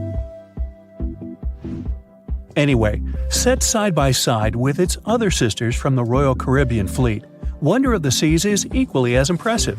The company's earliest ships could host about 2,500 people. This included passengers and the staff. Such ships were Splendor of the Seas, Legend of the Seas, and the smallest of them all, Thumbelina of the Seas. No, wait, that should be Empress of the Seas. Oops, my bad. The largest ships in the company's fleet can now house about 9,000 people altogether. That's almost 3 times the size and capacity of the earlier liners. Wonder of the Seas is one of them, as well as Harmony of the Seas and Symphony of the Seas. Are you seeing a pattern here? Yup, if you ever encounter a ship with Of the Seas in its name, it's safe to assume it belongs to Royal Caribbean. But if it's a can of tuna, it might actually be Chicken of the Sea. Hey, I like tuna. Now, choosing between cruise ships based on their size is like wondering if you should visit your local museum or the Louvre in Paris. It all depends on your preferences. Some families prefer small settings. Others are fan of large spaces that can provide everything they need. Historically, it's equally as exciting how far we've come in terms of maritime transportation. The SS Royal William, for example, was the first boat to ever make a transatlantic voyage almost entirely steam-powered in 1833. And it was a mere 160 feet long and could house roughly 155 passengers. And if the seas were calm, then they were housed less roughly. Similarly, the first modern megaship in the world was the MS Sovereign of the Seas. Launched in 1987, it was only 888 feet long and could carry a little under 3,000 passengers. Size and capacity are not the single improvements added to newer cruise ships out there. Recent technological developments in artificial intelligence and facial recognition have allowed cruise operators to ensure faster, smoother boarding for passengers. If, in the past, it took from 60 to 90 minutes for all passengers to board a ship, nowadays, cruise ship operators manage to get people comfortably settled in less than 15 minutes. Now, I'm sure you're already eager to book a ticket. But let's look into some of the more interesting activities you can try on board Wonder of the Seas. This way, you'll know what you're getting yourself into. All Royal Caribbean ships have loads of artworks available for their guests to enjoy. But Wonder of the Seas goes above and beyond, even featuring statues of astronauts in key locations around the ship. You'll find the first astronaut looking through the glass at the promenade, while a second one is busy rock climbing at the boardwalk. The third and last astronaut is more of a movie fan. This statue can be found near the movie screen sitting area. Going astronaut sightseeing is proving to be quite the experience among guests. In the areas with no access to sunlight, Wonder of the Seas features virtual balconies. In case of bad weather, guests can still have a feeling of the outdoors, but without having to hide from wind or rain. Teenagers have a place of their own reserved on the ship. There's a special club with a private hot tub, selfie area, games, and comfortable seating. The inside part of this club features a vending machine, an interesting collection of literature, and tables for foosball. Well, sign me up. April 1912 marked one of the most terrible tragedies in the history of the world. The most unsinkable vessel, the pinnacle of engineering at that time, the huge Titanic, sank. On that dark, moonless night, the ship had many chances to save its passengers. There was another ship just a few miles away that could have saved the Titanic, but it didn't. It wasn't a phantom ship, and it's not some legend or a theory. This is a documented reality. There are records and witnesses' statements confirming this. But why didn't this ship help? Let's find out what happened that night by looking at these events from 3 different points of view. Let's start with the Titanic version. 11:30 p.m. The moon hides behind black clouds. Visibility is bad. Everything is calm on the Titanic. Under the captain's guidance, the communications operator stays in touch with the mainland through the radio. At this moment, some stranger breaks into the frequency, interrupting the operator's communication. It's unclear what this strange man wants and what he's talking about. The operator doesn't try to figure it out. He shouts at the guy, demanding him to disconnect. The connection is interrupted. At 11:40 p.m., the Titanic crashes into an iceberg. The ice breaks the hull. Water begins to flood the lower decks. Nobody is panicking yet. 20 minutes later, at midnight, the ship's crew sends a distress signal through the radio frequency. Few people understand how bad the situation really is. After 20 minutes, at 12:20 a.m., they start lowering lifeboats with passengers. At 12:25 a.m., they receive a response to the distress signal. This is RMS Carpathia. Their captain reports they're already sailing at maximum speed towards the Titanic. But the problem is that the crash site is 58 miles away. This means Carpathia will only be here in 4 hours. At 12:45 a.m., the sinking ship's crew release rockets into the air. These flares are one of the main reasons for the terrible fate of many passengers, but more on that later. 90 minutes later, the Titanic's deck breaks and the ship dives underwater. At 4:10 a.m., the Carpathia finally arrives at the shipwreck location. The crew members make heroic efforts to save all the people. They take 705 survivors on board. At this moment, another ship appears. It's SS Californian. The Carpathia sails towards the New York coast with all the people. The Californian floats in search of passengers and finds nothing but wreckage. The ship was only a few miles away while the Titanic sank into the icy water. The Californian could have saved these people, but did nothing. Its captain, Stanley Lord, made one of the most terrible acts that a sailor can allow. He didn't help a sinking ship. When the world found out about all this, they detested Captain Lord.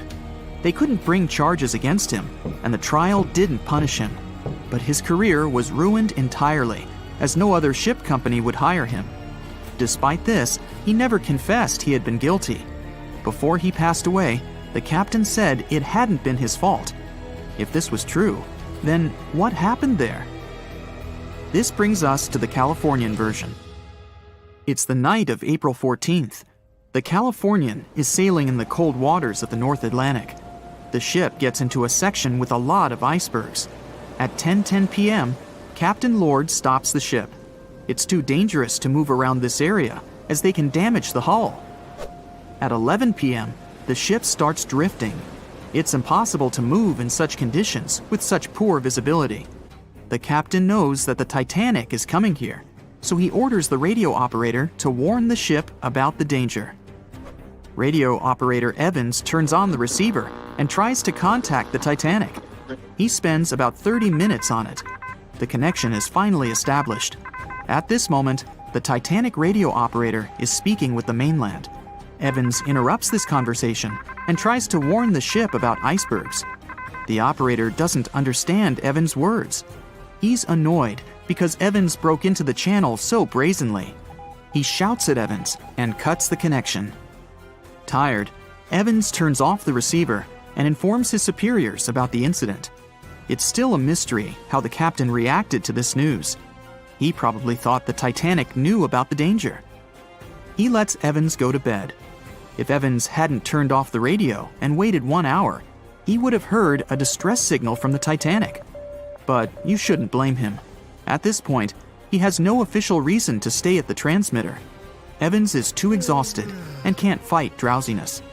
So, Evans goes to bed. The Titanic begins to sink. Its captain sends a distress signal.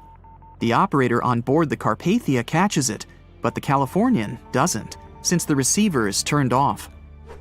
Captain Lord can't sleep. He feels that something is wrong.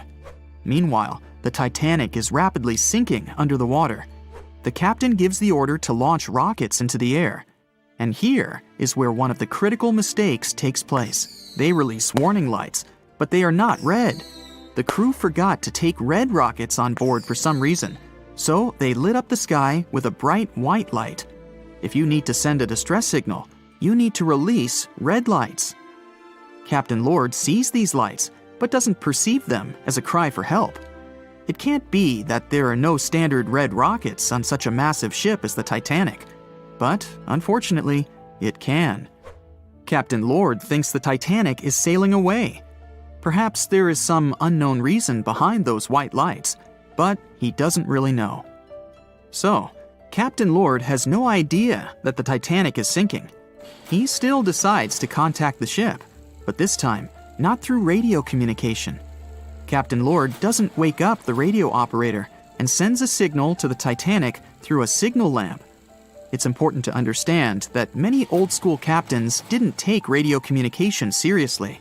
They didn't understand the value of this technology. That's why Captain Lord doesn't wake up Evans. He sends light signals, but the Titanic doesn't respond.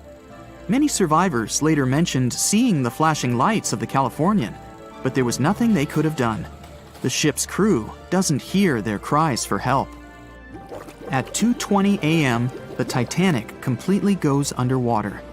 A little more than 2 hours later, radio operator Evans wakes up and turns the transmitter on. He hears many rescuers talking about the sunken ship. Evans understands everything. He reports this to the captain. At that moment, the Californian immediately heads to the wreck site. They meet Carpathia there. With the survivors on board, it sails towards New York. The Californian stays sailing and looking for people. They find nothing but wreckage. The Californian returns to the mainland. The news about the ship that could have saved the Titanic is spreading all over the country. The trial begins. Captain Stanley Lord and the crew tell their version. They say their ship had been standing still. Many people don't believe them, and some of the surviving passengers claim to have seen the Californian sailing by. Still, the judge declares them innocent. 1962. Captain Stanley Lord is a very old man. He calls a notary to confess something. The captain makes his last remark about this case. He swears he's not guilty. But if it wasn't the Californian sailing past the Titanic at that moment, then what? The Samson theory could answer that question for us. The sealing ship Samson is sailing in the cold waters of the North Atlantic. The crew aren't sleeping. They carefully study the surroundings, but not because they're afraid of icebergs. They're scared of meeting with the U.S. Coast Guard. The Samson ship's crew catch seals. which is illegal. At 12:45 a.m., Sampson's captain sees white signal rockets. The team is sure it's the Coast Guard. They turn off the lights and sail away. It's dark, so they don't notice the sinking Titanic. They return to the coast of Iceland and hear about the disaster. They realize they have abandoned the drowning passengers. The nephew of one of Sampson's crew members reads about this story in his uncle's diary. The nephew asks for permission to publish these recordings. All the people realize that Captain Lord wasn't guilty, but unfortunately, he didn't live to see this moment. Actually, it's still unknown who is guilty in this story. 2 ships were nearby the Titanic. Their captains were adequate people. They would have helped save all the passengers. Their fault was that they couldn't understand what the Titanic wanted on that dark night. Someone forgot to put red flares in the box. This small but fatal detail was one of the leading causes of the tragedy. The Bermuda Triangle is one of the most heavily traveled shipping routes in the world. Some skeptics believe that this fact solves the Bermuda Triangle mystery. Statistically, the busier the area, the higher the frequency of accidents and disappearances. While this makes sense, it's not the frequency of disappearances that's responsible for the mystery of the Bermuda Triangle. It's the lack of explanation or wreckage found. On his very first voyage to the New World in 1492, Christopher Columbus sailed through the Bermuda Triangle. Columbus reported that one night, when he was on the deck of the ship, he noticed a giant light appear in the distance, unlike anything he'd ever seen before. Columbus looked at his compass for direction, and it gave off erratic readings. You might have noticed that the Bermuda Triangle doesn't appear on any world map. This is because official institutions refuse to acknowledge that the area actually exists. No one exactly knows how many ships and planes have disappeared in the Bermuda Triangle. The rough estimate is 50 ships and 20 planes. Most of the time, the disappearances had no explanation and no wreckage has ever been left behind. When the TBF Avenger planes went missing, a massive search operation was conducted. Boats and planes searched the Bermuda Triangle for any signs of the aircraft. One of the boats searching was a PBM-5 Mariner airboat. The airboat took flight at 7:27 p.m. and called in a routine radio message 3 minutes later. Then, it was never heard from again. No trace was ever found of the rescue airboat or the 5 Avenger aircraft. A huge investigation was launched into the disappearance of all these vehicles, but nothing was ever discovered. The Bermuda Triangle is home to some pretty intense and unexpected weather. Storms build up quickly and unexpectedly, then disappear soon after. If you blink, you might miss it. This could explain why few distress signals are issued. Pilots and sailors never saw the weather coming. A popular theory suggests that rogue waves are responsible for the many disappearances. Rogue waves are called extreme storm waves by scientists. They occur when different weather patterns take place at the same time and cause large, unexpected waves that reach up to 100 feet tall. Witnesses say that the waves look like giant walls of water. These waves could explain why ships go down fast and without leaving any trace.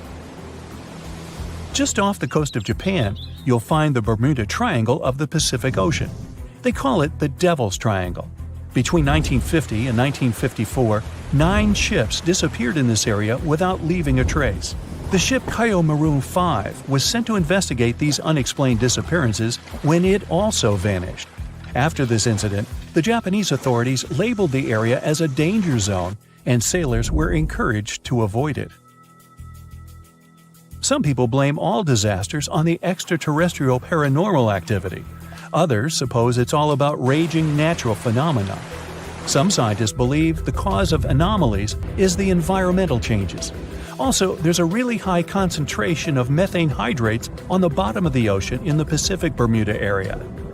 This gas tends to set off, and when it happens, bubbles start forming on the surface of the water. These gas eruptions can interrupt the ability to float and can easily sink a ship. Because of this chemical reaction, there won't be even a trace left. Underwater volcanoes are said to be another possible explanation for the Japanese Dragon's Triangle. In fact, they can take down even small islands. Luckily, nobody lives there. It's a pretty common thing in this area that some of them disappear underwater and others appear out of the blue because of seismic activity. You'll never find the Dragon's Triangle on any official map of the world, so nobody's quite sure about how large it is in reality. In July 2015, 2 teenagers disappeared after setting sail off the coast of Florida. There's some mystery about what the 2 teens were really getting up to. They told their parents that they were just going to fish, but they told their friends that they were crossing to the Bahamas. Shortly after they left, a line of thunderstorms moved towards the area, and the boys were never heard from again. A massive search was conducted, but sadly, nothing was found. 1 year later, the pair's boat was found off the coast of Bermuda with a broken iPhone and some personal effects left inside. One of the most popular and bizarre theories trying to solve the Bermuda Triangle mystery comes from Charles Berlitz. He insists that the area is home to the lost city of Atlantis. The missing ships and planes and malfunctioning equipment, according to him, were all caused by rays of energy let out by the special energy crystals that power Atlantis. While this sounds silly, Berlitz's theory was convincing enough that over 20 million people bought his book worldwide. Previously, the compass wouldn't work well in the Bermuda Triangle since the lines of the 2 poles coincided here, true north and magnetic north. But if you fall into this line, your compass will behave strangely. But the magnetic north is constantly shifting, and now it's far beyond the triangle. No legend says pirates of the last centuries operate in the Bermuda Triangle, or that the Flying Dutchman makes other ships disappear. A popular theory is that ships travel to the distant past or future through a time portal in the Bermuda Triangle. Fortunately, these are all myths. Just imagine hundreds of giant tentacles reaching out to a group of ships sailing through the Bermuda Triangle. In the past centuries, they could easily sink an entire fleet, since the ships were made of wood and were lighter. Squids wrapped decks with their strong tentacles, made holes in the ship's hulls with their sharp beaks. Toothy suction cups could break the masts and tear the sails. The water was filling the holds and slowly rising to the deck. The ship sank in a matter of minutes. Survivors reached the shore and told everyone about huge monsters. This is how the legends of the Kraken appeared. Fortunately, now people have sonars and equipment for monitoring the sea space. They say the main reason why this place is so enigmatic must be the magnetic fields that form this ominous triangle. Ocean floor is made of rocks containing a lot of magnetite. It's more like iron. Magnetic fields react to the high concentration of magnetite on the ocean floor, which may start a sort of conflict between the two. It can often lead to various weather anomalies and, as a result, navigation issues. And naturally, any changes in the ocean floor or the Earth's magnetic fields influence the Bermuda Triangle a lot. Magnetic fields tend to shift their position, so do tectonic plates and even the continents, even though we never notice it. The skies are usually very clear there, but back in 1883, some people witnessed abnormal things in the area. Some claim to have seen large blocks of ice falling from the skies, and the crew even managed to save one as hard proof. Seems like the Bermuda Triangle has an alternate not only on Earth, but even in space. Spacecraft usually don't disappear into thin air, though, like there's no air. This anomalous area is really large and stretches right above the South Atlantic. It occupies the area from Chile to Zimbabwe and sits right at the point where Van Allen radiation belts are the closest to the surface of our planet. The Earth has 2 such belts, which come in handy trapping the particles that shoot in from the sun. They do a great job protecting the Earth from radiation. The magnetic field there is lower, so it allows the Earth's radiation belt to come closer to the surface. Whenever a satellite passes by, it will be exposed to radiation, which might lead to serious damage. So, no satellite can take pictures of it. The South Atlantic anomaly is part of the Earth where natural radiation just flows out of control. Still, there is little evidence that all these triangles are really dangerous. Many believe the Bermuda Triangle itself has been proven time and again to be nothing but a work of fiction. In fact, some shipwrecks, such as the Ellen Austin, gained popularity in the middle of the 20th century, while nobody even thought of drawing a triangle in the Bermuda area before that. The mystery was popularized by science fiction writers and became a common myth. while no serious research proved it any more dangerous than other parts of the world's ocean. So, the crew of the Ellen Austin back in 1881 weren't even aware of the Bermuda Triangle back then, let alone afraid of it. What do you think?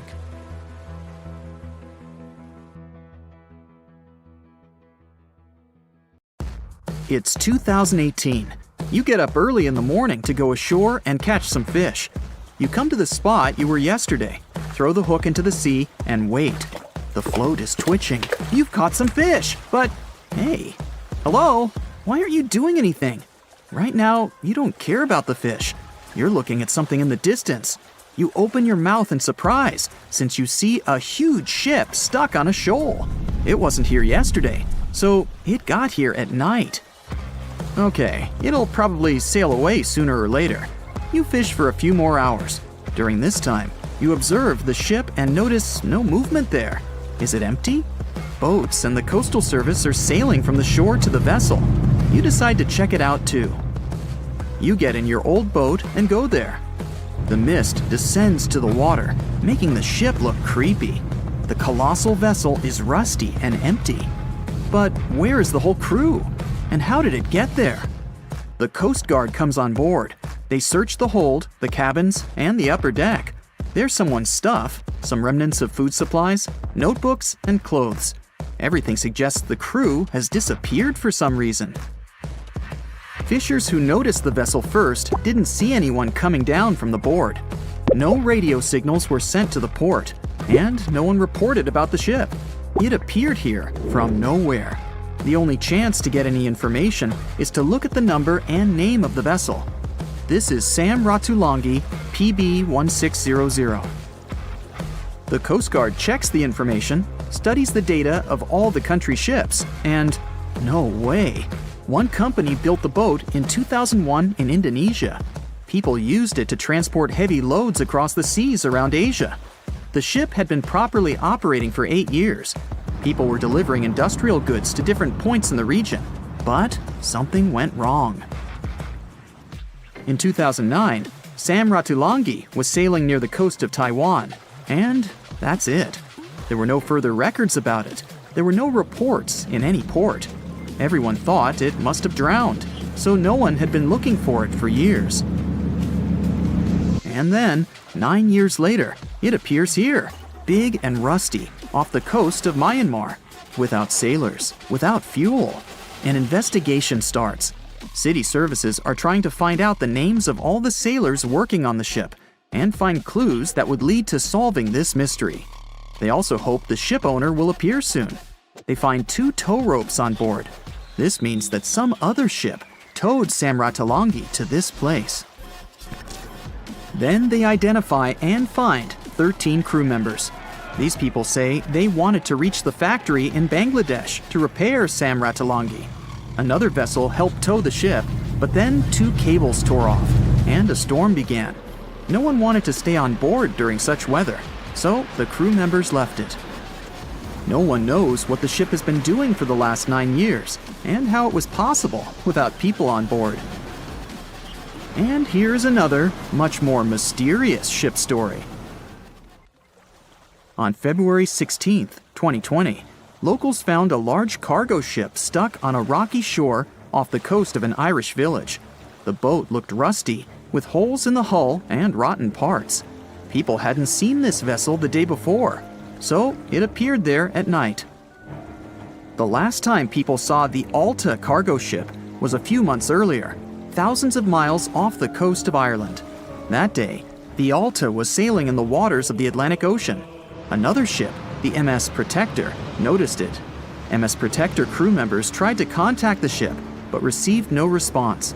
The people on board realized that they were facing an empty vessel. And then, 5 months later, it appeared near the coast of Ireland.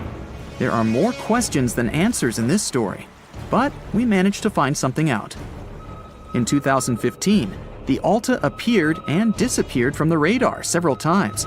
Any ship has an internal tracking system, so people can track its route using satellites. But Alta crew members often disabled this system. Perhaps they were engaged in some illegal activity.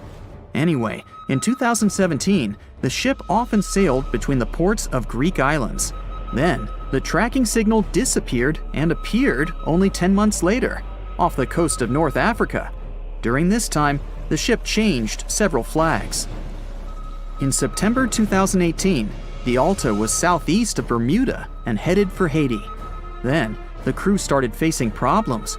First, the main engine failed right in the middle of the Atlantic Ocean. The ship began to drift. Several days passed, but the crew members weren't able to repair it. They began to run out of food and water supplies. The situation got even worse when they found out that a hurricane was approaching the place. Fortunately, they managed to contact the U.S. Coast Guard. A helicopter flew to the Alta on October 2nd to bring them some supplies. There was enough food for several days. Then, a rescue boat sailed to the ship. It evacuated all the sailors and delivered them to Puerto Rico before the hurricane. The Alta had to drift alone in the ocean. After a while, another ship approached the Alta to tow it to the shores of Guyana. But at this moment, everything went wrong. Someone stole the boat, disabled the tracking system, and sailed away in an unknown direction. After almost a year, the MS Protector found the empty Alta in the waters of the Atlantic Ocean. And then, 9 months later, the ship without a crew sailed to the shores of Ireland. How did it manage to travel across the Atlantic and get to the coast of Ireland? It's still a mystery. Maybe it was just luck. No one else saw the ship all this time. It was just covering huge distances, surviving storms. Who's the captain? What happened to the thieves? Who owns the ship now? One day, someone called the village administration and introduced themselves as the vessel owner. But that unknown person didn't provide any evidence. They found several barrels of oil on the ship, which they took away by helicopter. The Alta was rusting. Corrosion of metal could damage the environment. The vessel had no commercial value, yet it would have taken millions to get rid of it. There were 3 options for what to do: leave the ship where it was, tow it into the sea and let it sink, or disassemble it for scrap. But nature had its own plans. Storms and strong waves split the hull into 2 parts. The Alta was drifting without a crew in the waters of the Atlantic Ocean for about 2 years. But this is nothing compared to a ship that was traveling for 38 years. The record belongs to the SS Bechimo. It was a merchant vessel owned by some trading company. In 1931, the ship found itself on the ice off the coast of Alaska. Its movement slowed down. A thick layer of ice blocked the ship, and a strong storm only made the situation worse. The blizzard was so intense that the crew members couldn't see anything but a white veil in front of their eyes. Sailing any further was impossible. The team had to wait for the storm to end. They waited for a day, 2, 3 days. A week had passed, but the snowstorm was only getting stronger. Then, one day, it grew weaker. The crew members split into 2 teams. The first team went to the nearest city. The second group, along with the captain, stayed on board. They set up camp next to the ship and waited for the blizzard, which had started again, to end. There was 0 visibility. And finally, one day, the storm was over. Great! And now, wait a minute. But where's the ship? The SS Bechimo just disappeared during the blizzard. The captain was sure that the ship had sunk, so he left along with the crew. Then, a week later, they saw the vessel drifting near the area where they had lost it. The hull was damaged so severely that it was unsafe to sail on it. Repairing the ship would be pointless and expensive, so the captain decided to abandon it. He was sure that it would go underwater sooner or later, but it stayed afloat for the next few days, the next few months, and a few years. People had reported seeing it at various points along the coast of Alaska for 38 years. The last record of the SS Bechimo is dated 1969. Those who saw it claimed the ship was completely frozen, almost merged with the ice. Some people planned to start an expedition to find the ship, but all attempts were unsuccessful. The vessel is probably lying somewhere on the deep sea floor. It has recently become a popular location for many tourists looking for the perfect place to get away from it all. If you're lucky enough to catch a sunny day here, it's like no other, I can assure you. Chances are, you'll end up having loads of foggy days, but let's be honest, they have a special allure of their own. This enchanting smile-shaped island is called Sable Island. It's located 190 miles from mainland Nova Scotia. It wasn't accessible to the general public until 2013. That's when it was added to the list of National Parks of Canada. You can get here either by plane or by water. But what's so enchanting about this place anyway? There must be something since the yearly tourist count is growing every year. Firstly, there's a spectacular number of wild horses here. There are between 200 and 500 horses roaming free all over the island. There's also a large population of gray seals. The place is also the only breeding location of a rare bird species called the Ipswich sparrow. If you're already considering a trip here, there are some things you need to know first. Remember that fog I mentioned earlier? Well, it turns out that Sable Island is the foggiest place in the Canadian Maritimes. I'm talking about approximately 127 foggy days each year. During such days, Sable Island literally disappears underneath a thick layer of fog. You won't be able to explore the place on your own either. The local regulations state that visitors need to travel within a group, and they also need to keep a 197-foot distance from the wildlife they can encounter here. As charming as this place may be, it holds a dark secret hidden beneath the sandy dunes, and it has nothing to do with beautiful creatures living here or the island's unique vegetation. Apart from being known from its horses and seals, Sable Island is infamous for an overwhelming number of shipwrecks. Over the years, about 350 ships have ended their lives here, on these sandbars. When survivors described their experiences, they usually mentioned harsh weather conditions near this mysterious island.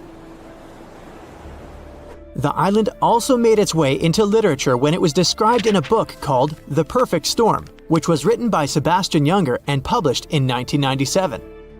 The book was so successful that it was later adapted for the big screen in 2000, with George Clooney playing the leading role.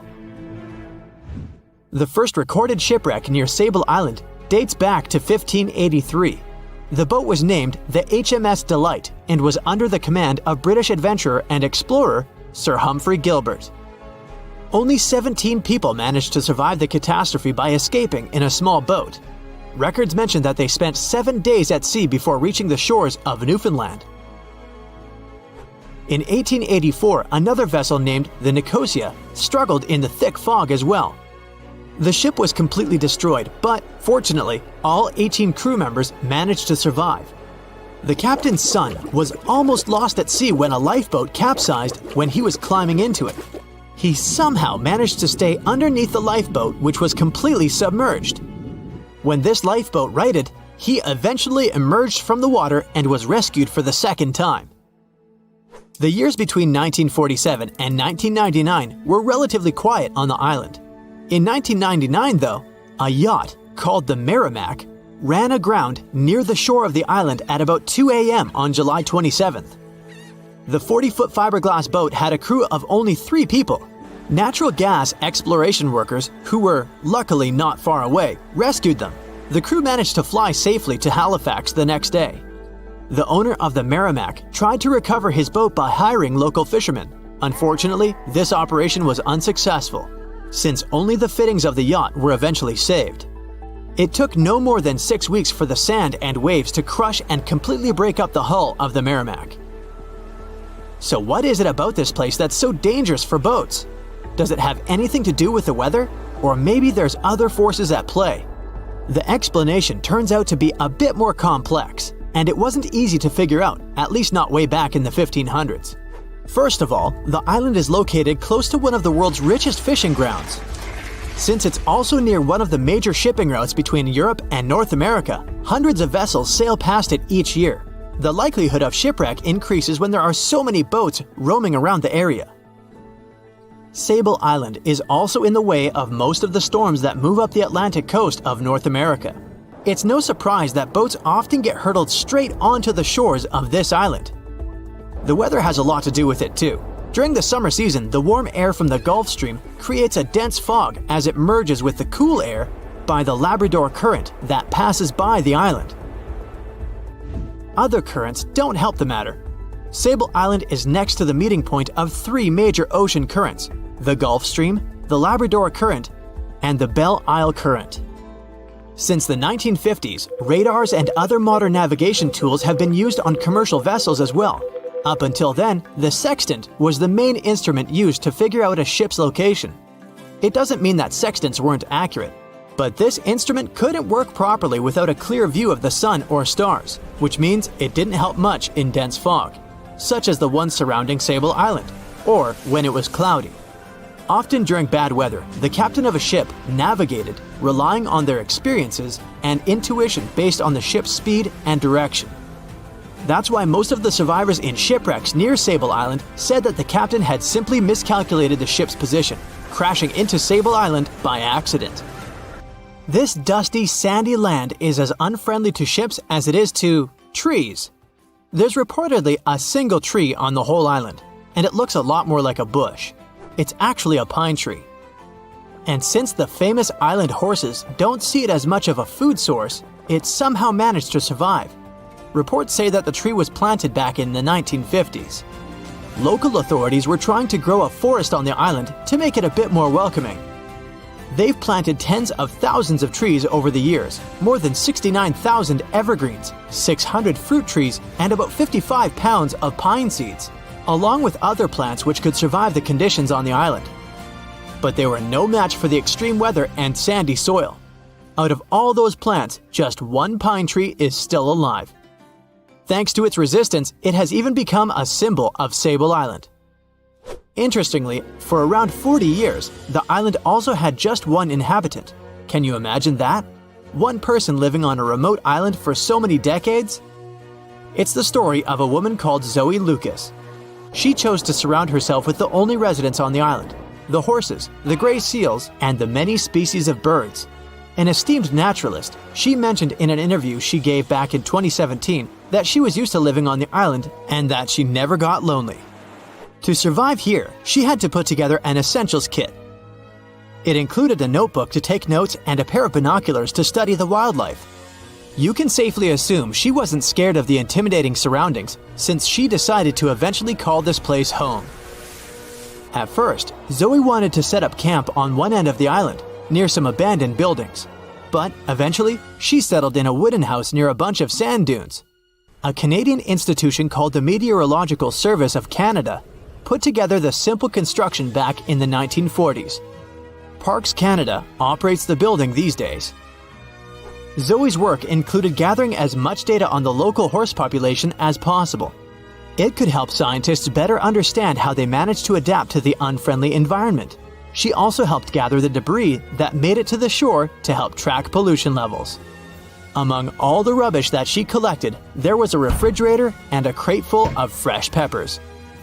Some other specialists eventually started working rotating shifts on Sable Island to offer the brave woman a little bit of company now and then. In 1945, 5 TBF Avenger aircraft took flight for a routine training exercise around the Bermuda Triangle. In the middle of the exercise, the planes were struck by intense rain and heavy winds, despite the clear weather forecast. The pilots became extremely disoriented and radioed the base to report that their navigational equipment had stopped working.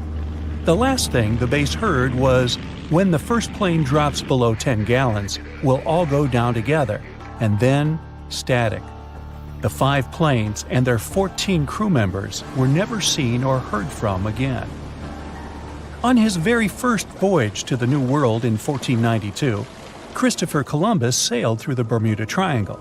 Columbus reported that one night when he was on the deck of the ship, he noticed a giant light appear in the distance, unlike anything he had ever seen before. Columbus looked at his compass for direction, and it gave off erratic readings. You might have noticed that the Bermuda Triangle doesn't appear on any world map. This is because official institutions refuse to acknowledge that the area actually exists. A popular theory suggests that rogue waves are responsible for the many disappearances. Rogue waves are called extreme storm waves by scientists. They occur when different weather patterns take place at the same time and cause large unexpected waves. Witnesses say that the waves look like giant walls of water. These waves could explain why ships go down fast and without leaving any trace. The Bermuda Triangle is home to some pretty intense and unexpected weather. Storms build up quickly and unexpectedly, then disappear soon after. If you blink, you might miss it. This could explain why few distress signals are issued. Pilots and sailors never saw the weather coming. No one knows exactly how many ships and planes have disappeared in the Bermuda Triangle. The rough estimate is 50 ships and 20 planes. Most of the time, the disappearances had no explanation and no wreckage has ever been left behind. Another bizarre theory trying to solve the Bermuda Triangle mystery comes from Charlie Berlitz. He insists that the area is home to the lost city of Atlantis. The missing ships and planes and malfunctioning equipment, according to him, were all caused by rays of energy let out by the special energy crystals that power Atlantis. While this sounds silly, Berlitz's theory was convincing enough that over 20 million people bought his book worldwide. In the year 1800, a large sailing vessel called the USS Pickering departed from the U.S. on its way to the West Indies. The ship sailed into the Bermuda Triangle along with its 90-man crew and was never heard from again. The USS Pickering was the first ever confirmed ship to vanish in the Bermuda Triangle.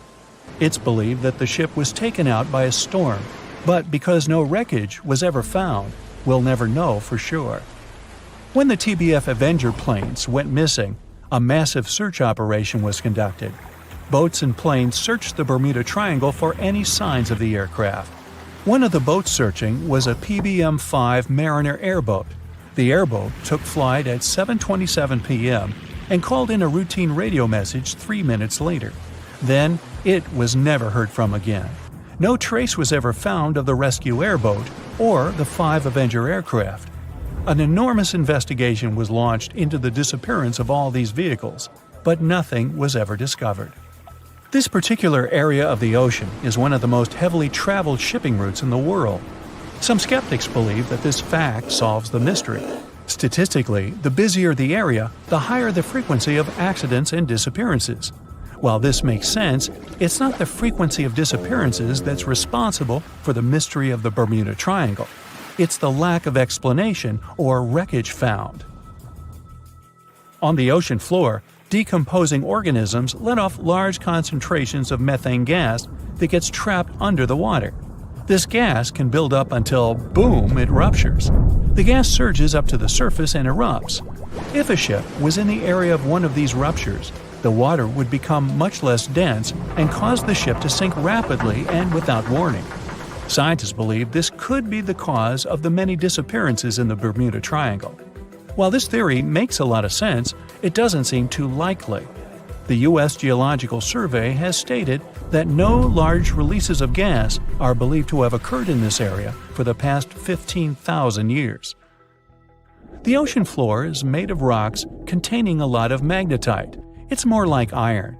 Magnetic fields react to high concentrations of magnetite on the ocean floor, which may start a sort of conflict between the two. It can often lead to various weather anomalies and, as a result, navigation issues. And, naturally, any changes in the ocean floor or the Earth's magnetic fields influence the Bermuda Triangle a lot. Since the magnetic field is constantly moving, it might be also taking the Bermuda Triangle with it. Now that people know where the triangle is, it's easy to avoid it.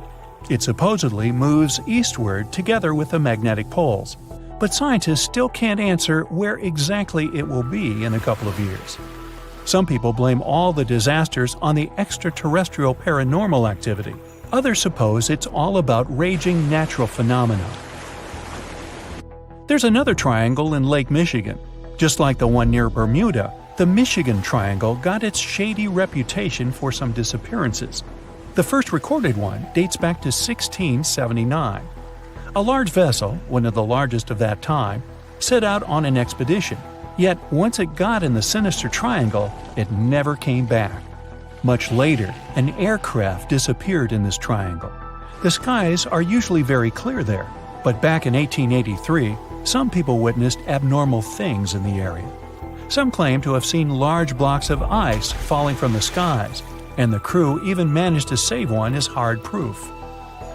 Meanwhile, the Pacific Ocean Mystery Area is another sinister triangle. Off the south coast of Japan, not far away from Tokyo, there's a sea where plenty of ships met their doom, disappearing without a trace in these waters. They call it the Devil's Triangle. Some scientists believe the cause of anomalies is the environmental changes. Also, there's a really high concentration of methane hydrates on the bottom of the ocean in the Pacific Triangle area. You're deviating from your original course and sailing in the wrong direction.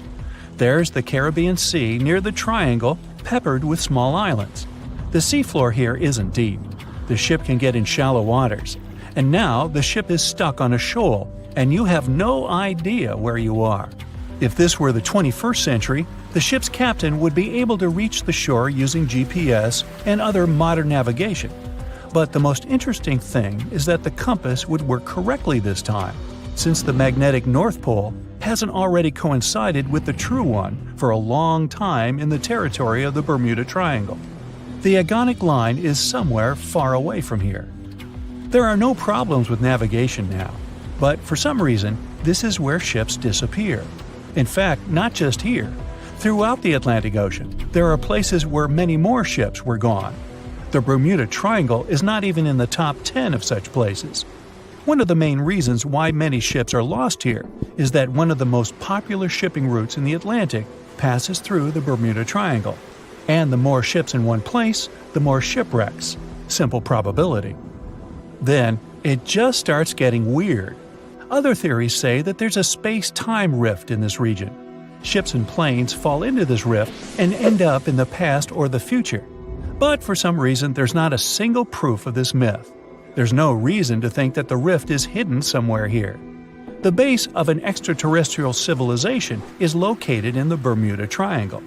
Visitors from other galaxies steal sea vessels along with the crew, so no one finds the wreckage of the ships. This is also a popular myth that has no scientific justification. The Kraken lives somewhere in the triangle. It's a huge squid that sinks ships and also is a legend that sailors tell each other. However, gigantic squids live in the depths of the ocean. They can grow to the size of half a train car, but no cases have ever been recorded where they sunk a large vessel. And in the area of the Bermuda Triangle, they have never ever been seen. People in the past didn't know about the existence of these creatures, so when they saw them for the first time, they described them as huge, terrible monsters. Giant squids are some of the most elusive creatures on Earth, and scientists had to use sonar equipment to find them. They don't like to leave the dark depths and are likely to be afraid of the sound of any ship. So, that should squash the squid as a suspect. Thick fog is rising over the ocean as the sun is slowly sinking towards the horizon. It's hard to see further away than a few dozen feet, but that's enough to notice a hulking, skeletal shape in the distance. As your ship approaches the figure, your heart beats faster, and then you make out the details of another vessel, abandoned by the looks of it. Ghost ships do exist, and their mysteries aren't always solved. Take MV Hoita, for example. It was a wooden vessel built in 1931 as a luxury yacht. It had served well to various people over 20 years before it was bought by a Samoan sailor and became a merchant ship. In 1955, though, Hoita's service came to an abrupt and mysterious end. On October 3rd, it set sail for another trading voyage that should have taken no more than 48 hours. Delays happen in the sea, so when Hoita didn't arrive on October 5th as scheduled, there was little worry yet. But then it failed to come on the following day too. There was no distress signal or any other sign of Hoita's presence anywhere between its departure and arrival points. A search and rescue party was dispatched to find the ship, and for 6 days, they were scouting the area of nearly 100,000 square miles. On October 12th, the mission returned to the base empty-handed. Hoita vanished without a trace. It was only a month later that another merchant ship, Tuvalu, noticed the missing vessel far away from its route, drifting in the open sea and listing heavily. The sailors boarded the ship and found that all of its crew and passengers, 25 people total, were missing, along with all the cargo the vessel had been carrying. The radio was tuned to the International Distress Channel, meaning that the crew had been trying to ask for help, but they couldn't reach anyone because the radio cable had been damaged, limiting the range to 2 miles. The lifeboats were missing as well, indicating that people on board must have left the ship. Unfortunately, they seem to have taken the logbook with them, leaving the rescue team clueless as to what had happened. Even today, the mystery of MV Hoita hasn't been solved yet. No one knows where the crew and passengers had gone and what had caused them to leave. SV Carol A. Deering wasn't a ghost ship in the usual sense of the word. There were no sightings of it in the open sea. Instead, it was found on the shore. But the circumstances of it running aground are a puzzle shrouded in mystery. Carol A. Deering was built in 1919 in Maine, and it was a large vessel made for commercial voyages. Unfortunately, despite its large cost of construction, it had only served for a year before its last trip. July 19, 1920. The ship was traveling from Puerto Rico to Rio de Janeiro via Newport News to deliver a cargo of coal. It was almost halfway to the final destination when the captain fell seriously ill, and the crew turned back to drop him and his son off and replace the captain. The voyage went without incident, but when it came to Barbados in December to resupply, there were strange moods among the crew. The first mate didn't seem to be happy with the new captain. No one paid much attention to it back then, when they probably should have. The last sighting of Carol A. Deering at sea was on January 28, 1921, when a lightship noticed it off the coast of North Carolina. There was some commotion on the quarterdeck of the ship, where the crew were normally not allowed. Then, another vessel sighted it, but there was already no one on the decks. On January 31st, the merchant ship was found hard aground in the Diamond Shoals, a site notorious for numerous shipwrecks that had been occupying there for centuries. When the search and rescue party boarded the ship, they found it abandoned, the log and personal belongings of the crew gone, along with the 2 lifeboats. There is still no answer to what happened on board of Carol A. Deering that January, although the most popular version was mutiny. Maybe we'll never find out the truth though. SS Bechimo is perhaps one of the most notable ghost ships in history. This large cargo steamer was built in 1914 in Sweden and plodded its way dutifully over 16 years, trading provisions for pelts with native tribes of Alaska and Canada. But then, on October 1st, 1931, Bechimo got caught in pack ice. At first, it seemed the crew would be able to wait it out and continue on their route because the ship broke free in a couple of days. But in less than a week, it became caught again, this time for good. In another week, a rescue party was sent to fetch 22 of the Bechimo's crew, while another 15 remained behind to wait through the winter if necessary and get the ship back. But a month later, after a powerful blizzard struck their camp, the sailors went out of their shelters only to find the ship gone. Luckily, a few days later, a native hunter told them Bechimo hadn't been lost yet. He'd seen it about 45 miles from where they had been stationed. They managed to track it down, but decided the ship wouldn't survive the winter. So they took the most valuable cargo from its hold and abandoned it. They were wrong though. SS Bechimo did survive that winter, and many more that followed. When the ice broke, it sailed away on its own, drifting listlessly along the shores of Canada and Alaska. There were numerous sightings of the ghost ship, sometimes adrift in the open sea, and at other times stuck in the pack ice again. People attempted to board and salvage it, but weather conditions or lack of equipment always prevented them. SS Bechimo was last sighted by native Alaskans in 1969, 38 years after its abandonment. What became of it later remains unknown. The story of SS Orang Medan is one of the most puzzling and harrowing ghost ship stories of the 20th century. No one even knows for sure if the ship even existed in the first place. It wasn't recorded in Lloyd's Shipping, the International Register of Ships, which makes it either a tall tale or a vessel that avoided being officially recognized for some shady reasons. In any case, the accounts as to what happened to the Medan vary. According to most reports, it was carrying some unknown cargo in the Indonesian waters when a distress call was received by another ship in the vicinity. The officer on duty heard an SOS message, but its contents are different depending on the accounts. The message did not repeat, and the crew of Medan didn't answer to any attempts to contact it back. The ship that received the distress call hurried to the rescue, but they only reached the vessel the following day, when it was already drifting and slightly listing. When the rescuers boarded the ship, they found that none of the crew had survived. However, one lifeboat was missing, which implied that there was at least one crew member who managed to escape. What happened to the rest of the people on board remains a mystery to this day. Still, there are no hard facts about this story, so we might never find out whether SS Orang Medan was actually a ship and not a thing of fiction. SV Sabrina was a 3-mast sailing barge built in 1873 for river trade ships in South America. She served for well over 4 decades, proving to be a sturdy and reliable ship. It was later transferred to Europe, where it continued serving its purpose well. But then, in October 1917, Sabrina set sail on a regular voyage only to be found ashore several days later. Mysteriously, although the ship was perfectly intact, the entire crew of 5 and the captain were gone. There is no direct evidence or hard facts as to what really happened that day. The most convincing theory is that the crew were washed away from the deck because of an underwater explosion. And then the ship sailed ahead without them. But the truth, as always, remains unknown.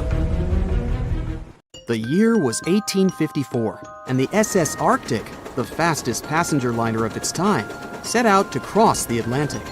As it sailed through the misty veil, it slowly disappeared into the unknown.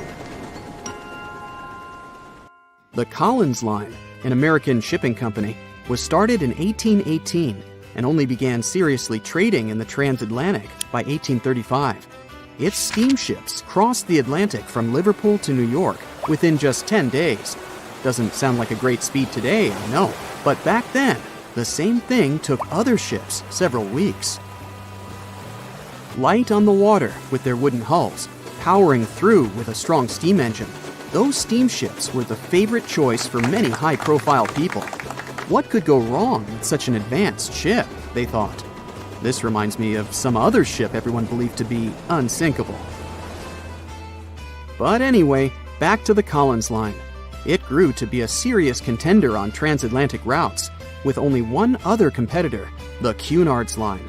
It was a British company also aiming to be the main force through the Arctic Passage. In 1835, the company received a new ship that traveled to Liverpool and came back to New York with the largest cargo ever at that time. From then, the Collins Line was steadily growing. It seemed like there would only be future successes for it. Unfortunately, their lavish ships became costly to run with the amount of coal used. Massive power along with weak wooden hulls meant they needed many repairs after each voyage. So, every trip ended up being expensive. But since the ships were safe and had a great reputation, people were willing to pay the price, and the company was definitely not in crisis. They had achieved something no one had managed to do before them. Like I told you, their ships crossed the Atlantic in a whopping 10 days, and Edward Collins, the owner, was very determined to maintain the pace. Their 5 ships easily outran the Cunard's Line of only 3. With this great praise, it provided more attention. Though the Cunard's ships were slower with their iron hulls, they believed there was still profit, regardless of how slowly they sailed. Among Collins' ships, the Arctic, the third of them to be launched, was the largest, reaching 284 feet long, with 2 side-lever steam engines, each with 1,000 horsepower. The paddle wheels made 16 revolutions a minute when at full speed. At the time of its launch, the press called it the most stupendous vessel ever constructed in the United States. But glamour and fame couldn't avoid what would come next. On the 27th of September, the Arctic was on its journey from Liverpool to New York, continuing a speed pace through the thick fog. It's possible that by that moment, after 4 years of record-breaking trips, the crew became overconfident with their sailing and the ship. Going only 50 miles from Newfoundland, they carelessly continued through the fog with no radio contact, sonar, or any other form of identifying objects, equipped only with Morse code. A smaller ship, the SS Vesta, which operated as a fishing vessel, often worked around Newfoundland. It was passing through the same path as the Arctic and crashed into its side. Shocked by the collision, the captain of the Arctic offered help to the much smaller Vesta, but it was soon clear that the damage that seemed minor on the Arctic was far worse. Beneath the waterline, a hole was letting water into the hull. The cost of the much faster wooden hull now seemed less valuable. They steered toward land, trying to plug the holes, but they weren't doing so well, and the seawater continued to pour in, filling up higher and pushing the ship down. And finally, once the engine room was full, it put out the boilers, taking away the massive power the Arctic was once legendary for. They moved slowly until coming to a complete stop. The ship continued to sink, and the order was to abandon it. At the time, maritime law allowed for the Arctic to carry only 6 lifeboats, only capable of saving 180 people. The crew and some of the passengers managed to push their way aboard and took most of the seats on those boats. Things were pretty wild, and everyone forgot about their manners, not letting the ladies and the youngest ones board first. It took 4 hours for the Arctic to sink. 150 crew and 250 passengers were on board. Those that weren't able to find a lifeboat made a desperate attempt to build their own rafts from parts of the ship. 2 days later, only 3 boats made it safely to the shore. The other 3 were never found. Believe it or not, the rescue party also saved some people that had been clinging to the wreckage for 2 days. Unlike the crew, the captain went down with the Arctic, but amazingly survived. He would be only one of 85 people that made it, out of the 400 on board. When the news arrived 2 weeks later, the public responded with great sadness to the losses. Great anger soon followed towards the poor safety measures in the crew. The press published demands to change the laws for more lifeboats. It only made sense to have enough for every person on board a ship. But they ignored those requests. This neglect would lead to more disasters in the future. Enough lifeboats would only come into maritime law some 60 years later, after the disaster of the Titanic. Edward Collins' wife and 2 children were also aboard the ship and didn't return. He was heartbroken, but didn't stop running his business. The Collins line still had a reputation to uphold, the biggest, fastest, and most luxurious on the Atlantic. Edward Collins would now build an even better ship than any other. It was named the Adriatic, and it was the largest ship in the world, 354 feet long. With 2 alternating steam engines that had never been built of this size. These steam engines at the time were at the height of engineering, though today you can only see them in models and toys. With the new addition of 2 masts, the Adriatic would also be able to sail if needed. Luckily, they made some lessons from the disaster of the Arctic.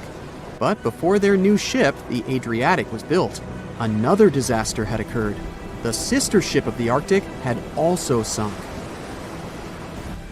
They believe this second ship was desperate to stay in front of the Cunard's line and hit an iceberg somewhere during the race. This weird contest took the lives of 141 people.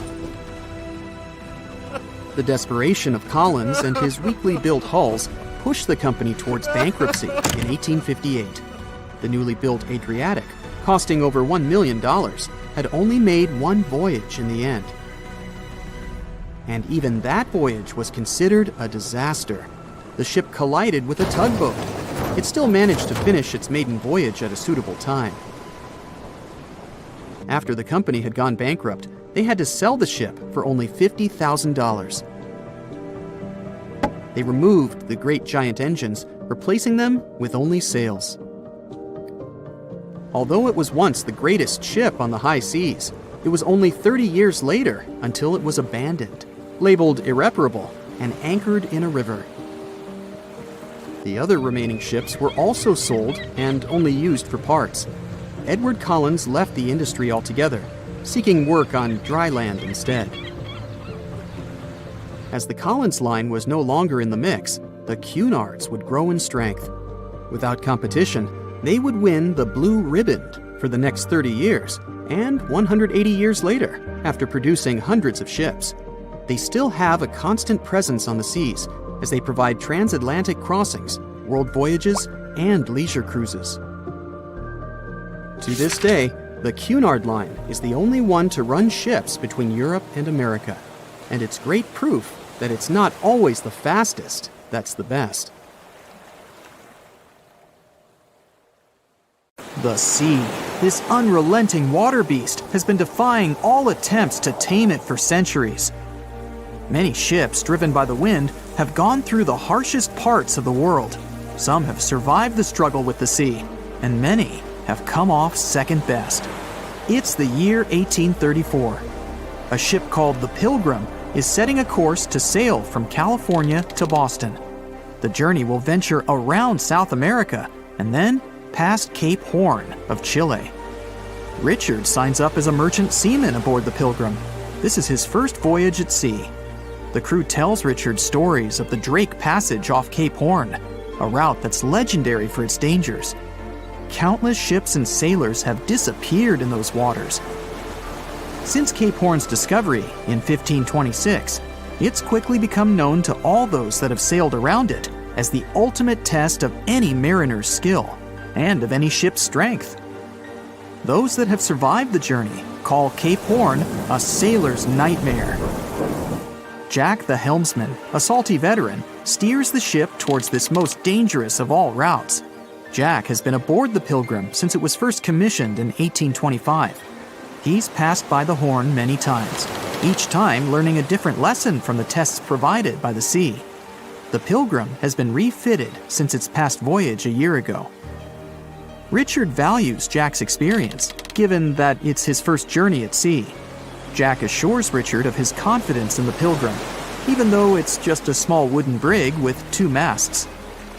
Jack's aware that wooden vessels are gradually becoming outdated, replaced by new steam-powered ships.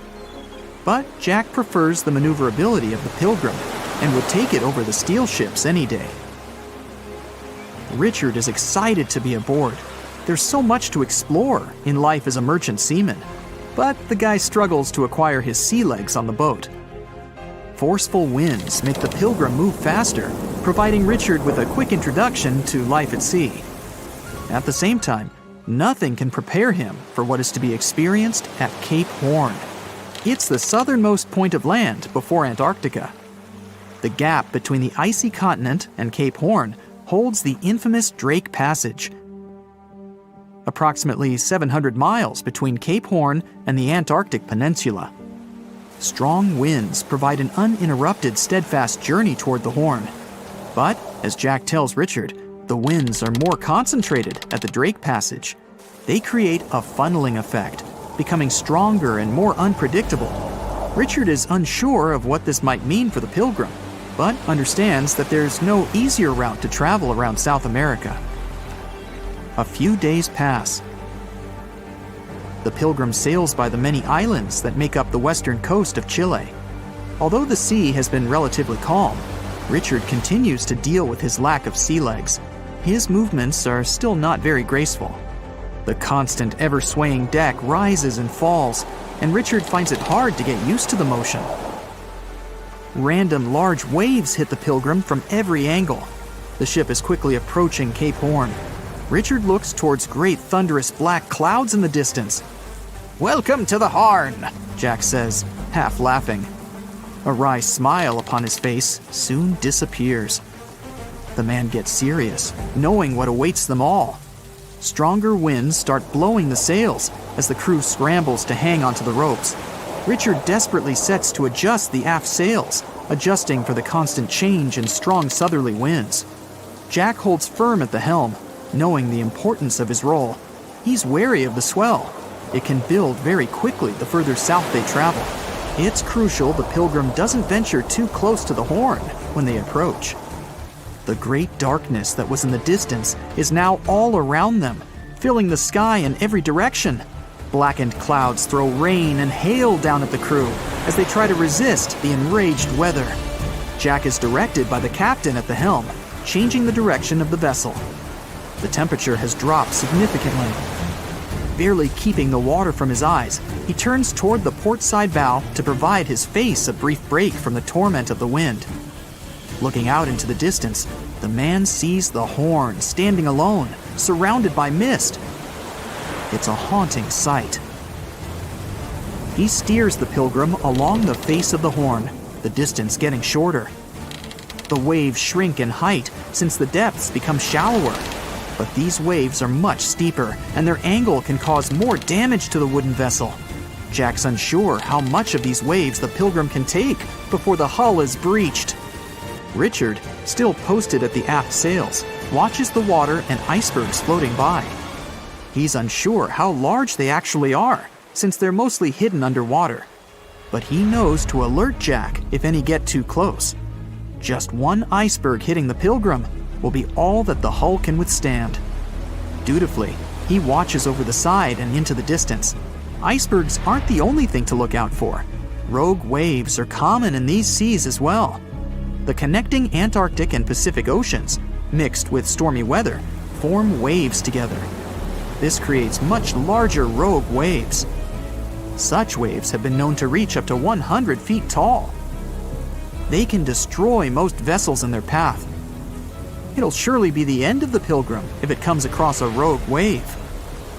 Strong currents adjust the route of the Pilgrim, as though the Horn is trying to lure the ship toward its rocky shallows. Slowly, they are getting pulled closer toward the Horn. Jack is fighting the current at the helm. Spinning the wheel, he strains his body as much as he can. Grunting, he plunges the wheel from the port side to starboard and back again. The captain keeps yelling directions. To a novice, they're extremely confusing. But Jack, a hardened veteran, continues to interpret the directions with ease, steering to readjust their course away from the Horn. The captain orders Richard to assess the hull below the decks. With the level of pounding the Drake Passage has provided so far, it's surely harmed the ship in some way. Richard runs to the deck as another sailor yells something at him, but the noise of the sea makes it difficult to hear. A wave hits the side, flowing onto the deck. Richard manages to hang on to the mast before he's almost swept overboard. The entire front deck seems to be underwater. Hanging on as the water rolls off the sides of the ship and waiting for it to clear, Richard watches the Horn slowly go past. Still, it beckons toward the Pilgrim, as though asking for its dues from the crew. The currents are still pulling the ship, while the storm is raging on, with no end of the struggle in sight. The storm is growing ever larger and fiercer. Richard gathers himself to head below and assess the damage. After a slow descent to the lower decks, Richard can finally look over the hull from the ship's quarters. There's no damage from what he can gather. But he's shocked by the depth of the water inside. It's now at waist depth. Cups, amongst other things, float in the water. Even inside the ship, the guy can't escape the waves. Unable to make sense of it all, he stands frozen, listening to the almighty power of Mother Nature outside.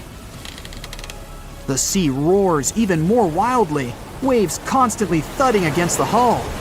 It sounds like a somber drumbeat, a slow countdown to the demise of the Pilgrim.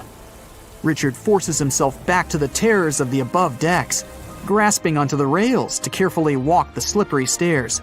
He leaves the disturbing creaks of the wooden decks. They're soon replaced with the strained sounds of the ropes, the yells of other sailors, and the deafening roar of the sea crashing all around him.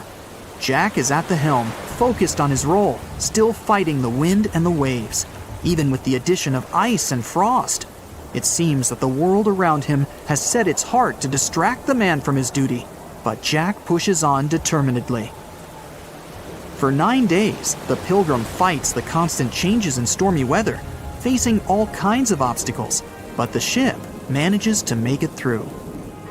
As they leave the storm behind, the crew sets their course north for their final destination. The sight of the sun peeking through the dark clouds is the most relieving thing Richard has ever experienced. Unfortunately, Richard lost his rations at some stage during the storm. At sea, if your rations are lost, it's your own bad luck.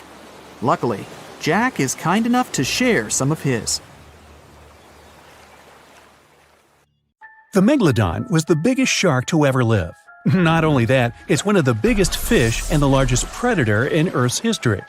They've been known to reach lengths of up to a whopping 70 feet. That's over 3 times longer than the biggest great white shark on record. The females have also been found to be around twice the size of the males. The megalodon could swallow a small car without it even touching its teeth, if cars had been around then. Its teeth could grow to over 7 inches long. It looks like we're going to need a bigger boat, and best make it steel-plated, as this shark can easily gnaw its way through ships.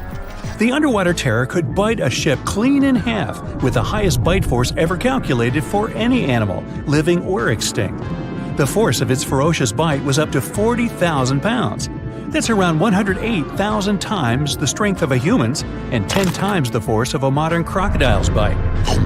Its chomp is so strong that it makes the T-Rex's bite look about as powerful as my granny's after she's taken her dentures out. In fact, the Meg was so big and powerful that it had no natural predators. It was the uncrowned king of the seas, swimming freely from ocean to ocean. This cosmopolitan creature was found all over the world, from America to Europe and Australia to Japan, assuming there were countries back then. Meg fossils have been found on every continent except Antarctica. Everybody skips Antarctica. Science tells us that the megalodon went extinct over 3.6 million years ago. But could they still be alive at the deepest depths of the ocean? Only around 80% of the ocean has been explored, and its deepest point, the Mariana Trench, is over 7 miles down. So who knows what's lurking at the bottom? If you did manage to make it down, it is unlikely that you'll run into a Meg, though. The sharks, like us, preferred warmer coastal waters. Deep ocean living would be too cold for the beasts, and food would be scarce. Their entire bodies would also have to evolve to avoid being squished by the enormous water pressure down there. It's unlikely they're still around, but not impossible. Some good news, if you do run into one, is that the shark is pretty unlikely to eat you.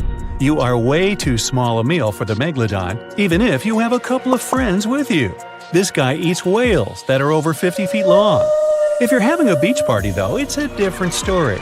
In a beach full of swimmers, the shark very well might creep up, scooping several humans into its giant mouth without even chewing. But wait, let's rewind.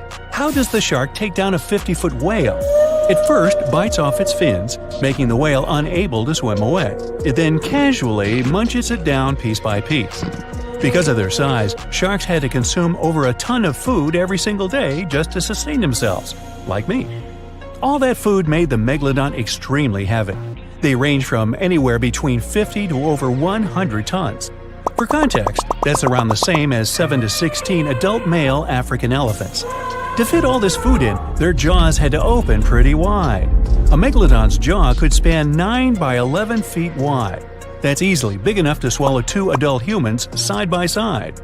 The fearsome name megalodon comes from 2 Greek words, mega meaning big and odont meaning tooth. So combined, they mean what? Big tooth. And it certainly lives up to its name. Just one of its chompers is the same size as a human head. It had 276 humongous teeth in total across 5 terrifying rows. In all of history, only a couple of saber-toothed cats and the T-Rex had consistently bigger teeth. Now that's a showdown I'd like to watch. The megalodon vanished millions of years ago, leaving only huge teeth to be found by modern archaeologists. They literally disappeared with very few traces left. Scientists believe that over time, sea levels dropped and the ocean temperatures went down rapidly. Over a third of all marine life was wiped out as the oceans cooled, and a number of animals at the bottom of the food chain plummeted. This had a catastrophic effect on the hungry predators at the top. Sorry guys. It became way too cold for these sun-loving sharks too, which made it difficult for them to reproduce since they gave birth in warm waters. The megalodon is usually described as a sort of giant great white shark, but this is just a common myth. In fact, the ancestors of today's great white existed at the same time as the Meg. But they weren't best buddies, and were even in competition with each other. The great white shark was a better hunter, using its smaller size and agility to snap up the Meg's prey quickly. They were also known to eat Meg pups, who were only half their size. This didn't help the whole extinction thing. Even infant megalodons were huge, coming in at just under 7 feet. While a great white was no match for an adult Meg in a head-to-head fight, they sure weren't scared of stealing their food. This only left the bigger fish and whales for the Meg, but its food supplies began to run out as the whales swam to the cooler new seas. The whales adapted to prefer the colder temperatures, leaving our friend the Meg behind. The megalodons either starved or were frozen into extinction by the Ice Age. Rather than a great white, the megalodon is more like a modern bull shark. It had a short snout, flat lower jaw, and huge pectoral fins to support its massive weight and size. As scary as they are, these sharks were actually caring family guys. Several megalodon nursery areas have been discovered in Florida, Maryland, and Panama. They gave birth to their young in shallow water environments. We know this from discovering loads of tiny megalodon teeth found in these areas. Gee, I wonder if they had nannies too. But how come there are so many megalodon teeth out there for us to analyze? Well, due to their messy, aggressive eating habits, sharks regularly lose their teeth. They lose a set of teeth every 1 to 2 weeks. That's 40,000 teeth in a lifetime. At the beginning of the 20th century, somewhere off the coast of West Africa, a German steamship was leaving the port. Suddenly, the weather got worse, and the vessel entered a thick fog. The sailors ran aground on a sandbank close to the shore. Luckily, no one was hurt, and they were even able to save their precious cargo. But the ship was stuck in the sand for good. And it was not alone there. Nearly the entire length of the western coast of Namibia is called Skeleton Coast. If the name sounds scary, that's because it is. This 976-mile-long beach line is among the most dangerous places on Earth. The local Bushman tribes believe that their supreme deity made this land when it was angry. The Portuguese were the first Europeans to set foot in Namibia in the 15th century. And yep, they didn't like Skeleton Coast either. Portuguese explorers thought this land presented the gates to the underworld. This is the place where the Namib Desert meets the Atlantic Ocean. It might be dangerous, but it's actually beautiful. Plus, it's a UNESCO World Heritage Site. If Skeleton Coast had a PR manager, they would quit on the first day on the job. The area is not exactly tourist-friendly because of its geography and history. Beneath the sand and the waves, there is a secret ocean currently lurking for unsuspecting sailors. It's called Benguela Current. It flows towards the north along the coast of southern Africa. This part of the Atlantic is rich in marine life, but the current's land neighbor isn't that happy with the deal. This arid climate created the Namib Desert, one of the driest regions on Earth. And that marine life I just mentioned? It's sharks. 11 species of them to be exact. And yes, the great white decides to pop by once in a while. So far, we've got a desert landscape, strong currents, and sharks. Not a place for a beachside resort, definitely. But if someone ends up on Skeleton Coast, will they know they're in danger? Don't worry, they will. The beach is littered with wrecks of all sizes and shapes. If you remember that German ship I mentioned in the very beginning, its massive and rusted stern is now sticking out from the desert sand. There are some 500 wrecks in total scattered along the coast, and it's a mixed crowd, from Portuguese galleons centuries old to ships that ran ashore here in the 21st century. A modern fishing ship called Zela India managed to slip from its tow rope in 2008 and ended up on Skeleton Coast. Okay, it didn't escape on its own. It had some help from the elements. But it's better to be a tourist attraction on a beach than to be broken up for scrap. That's where the trawler was originally going, poor thing. Skeleton Coast's most famous inhabitant, to call it such a place, is the wreck of the Dunedin Star. The British cargo liner ran aground here in 1942. The massive rescue operation that followed reveals why it's so dangerous for sailors to end up here. The rescuers managed to save all of the crew and passengers, but at a heavy price. An aircraft and a tugboat were lost in the process. It took the last of the rescuers a full 2 months to return home to Cape Town. Why, you might wonder? One look at the map of the region reveals the reason. It's an endless sea of yellow, which is the sand. There are so few roads here, so Skeleton Coast is hard to reach by land. There are also legal obstacles. You need a special permit to drive into the area. But the skeletons in the name of the area don't only refer to ships, they also stand for animal bones. Most of these belong to whales and seals. Many animals have adapted to the area, so lions and hyenas roam the coastline in search of a meal. Yeah, now there are hungry lions as well, as if those sharks weren't enough. Other animals with a temporary residence on Skeleton Coast include elephants, cheetahs, leopards, and giraffes. In 1971, the Namibian authorities established a national park here, but except for surfers, after an adrenaline rush, they don't get many visitors. You can understand why. The Namib Desert is the oldest desert in the world, and it's not very tourist-friendly either. Those who travel to the region should pack sunscreen and a warm winter jacket. A weird combo, right? Well, not so much when you think that during the day, temperatures soar over 110 degrees Fahrenheit. At night, the air temperature drops below freezing. What a climate roller coaster! And that's not the final danger. Yep, there's more. Remember how that German ship got lost in thick fog? Yeah, it wasn't a one-off event. Because of the region's climate, fog shows up frequently. Sailors should cover their ears now, but this fog is actually good for wildlife. This is their only source of water in the Namib Desert. Reptiles and mammals have adapted to the harsh climate. They use as little water as possible. Shifting sands, thick fog, strong currents, lions, and sharks. Not the stuff you would put in a tourist booklet, but Skeleton Coast isn't the only beach on Earth you wouldn't want to spend your vacation on. I will take you to Cape Tribulation in Australia. The area covers some 48 square miles in the northwestern part of the continent. And no, the area is not as dry as Skeleton Coast. It's part of the Daintree rainforest. You could say that here, it is the rainforest, not the desert that meets the ocean. The beach at Cape Tribulation is straight from a postcard. But looks can be deceiving. Australia? Probably sharks. No, crocodiles are out here to get you if you decide to go for a dip in the sea. There are saltwater crocodiles that the locals call salties. Well, that's a cute nickname for such a dangerous reptile. And it's not just them.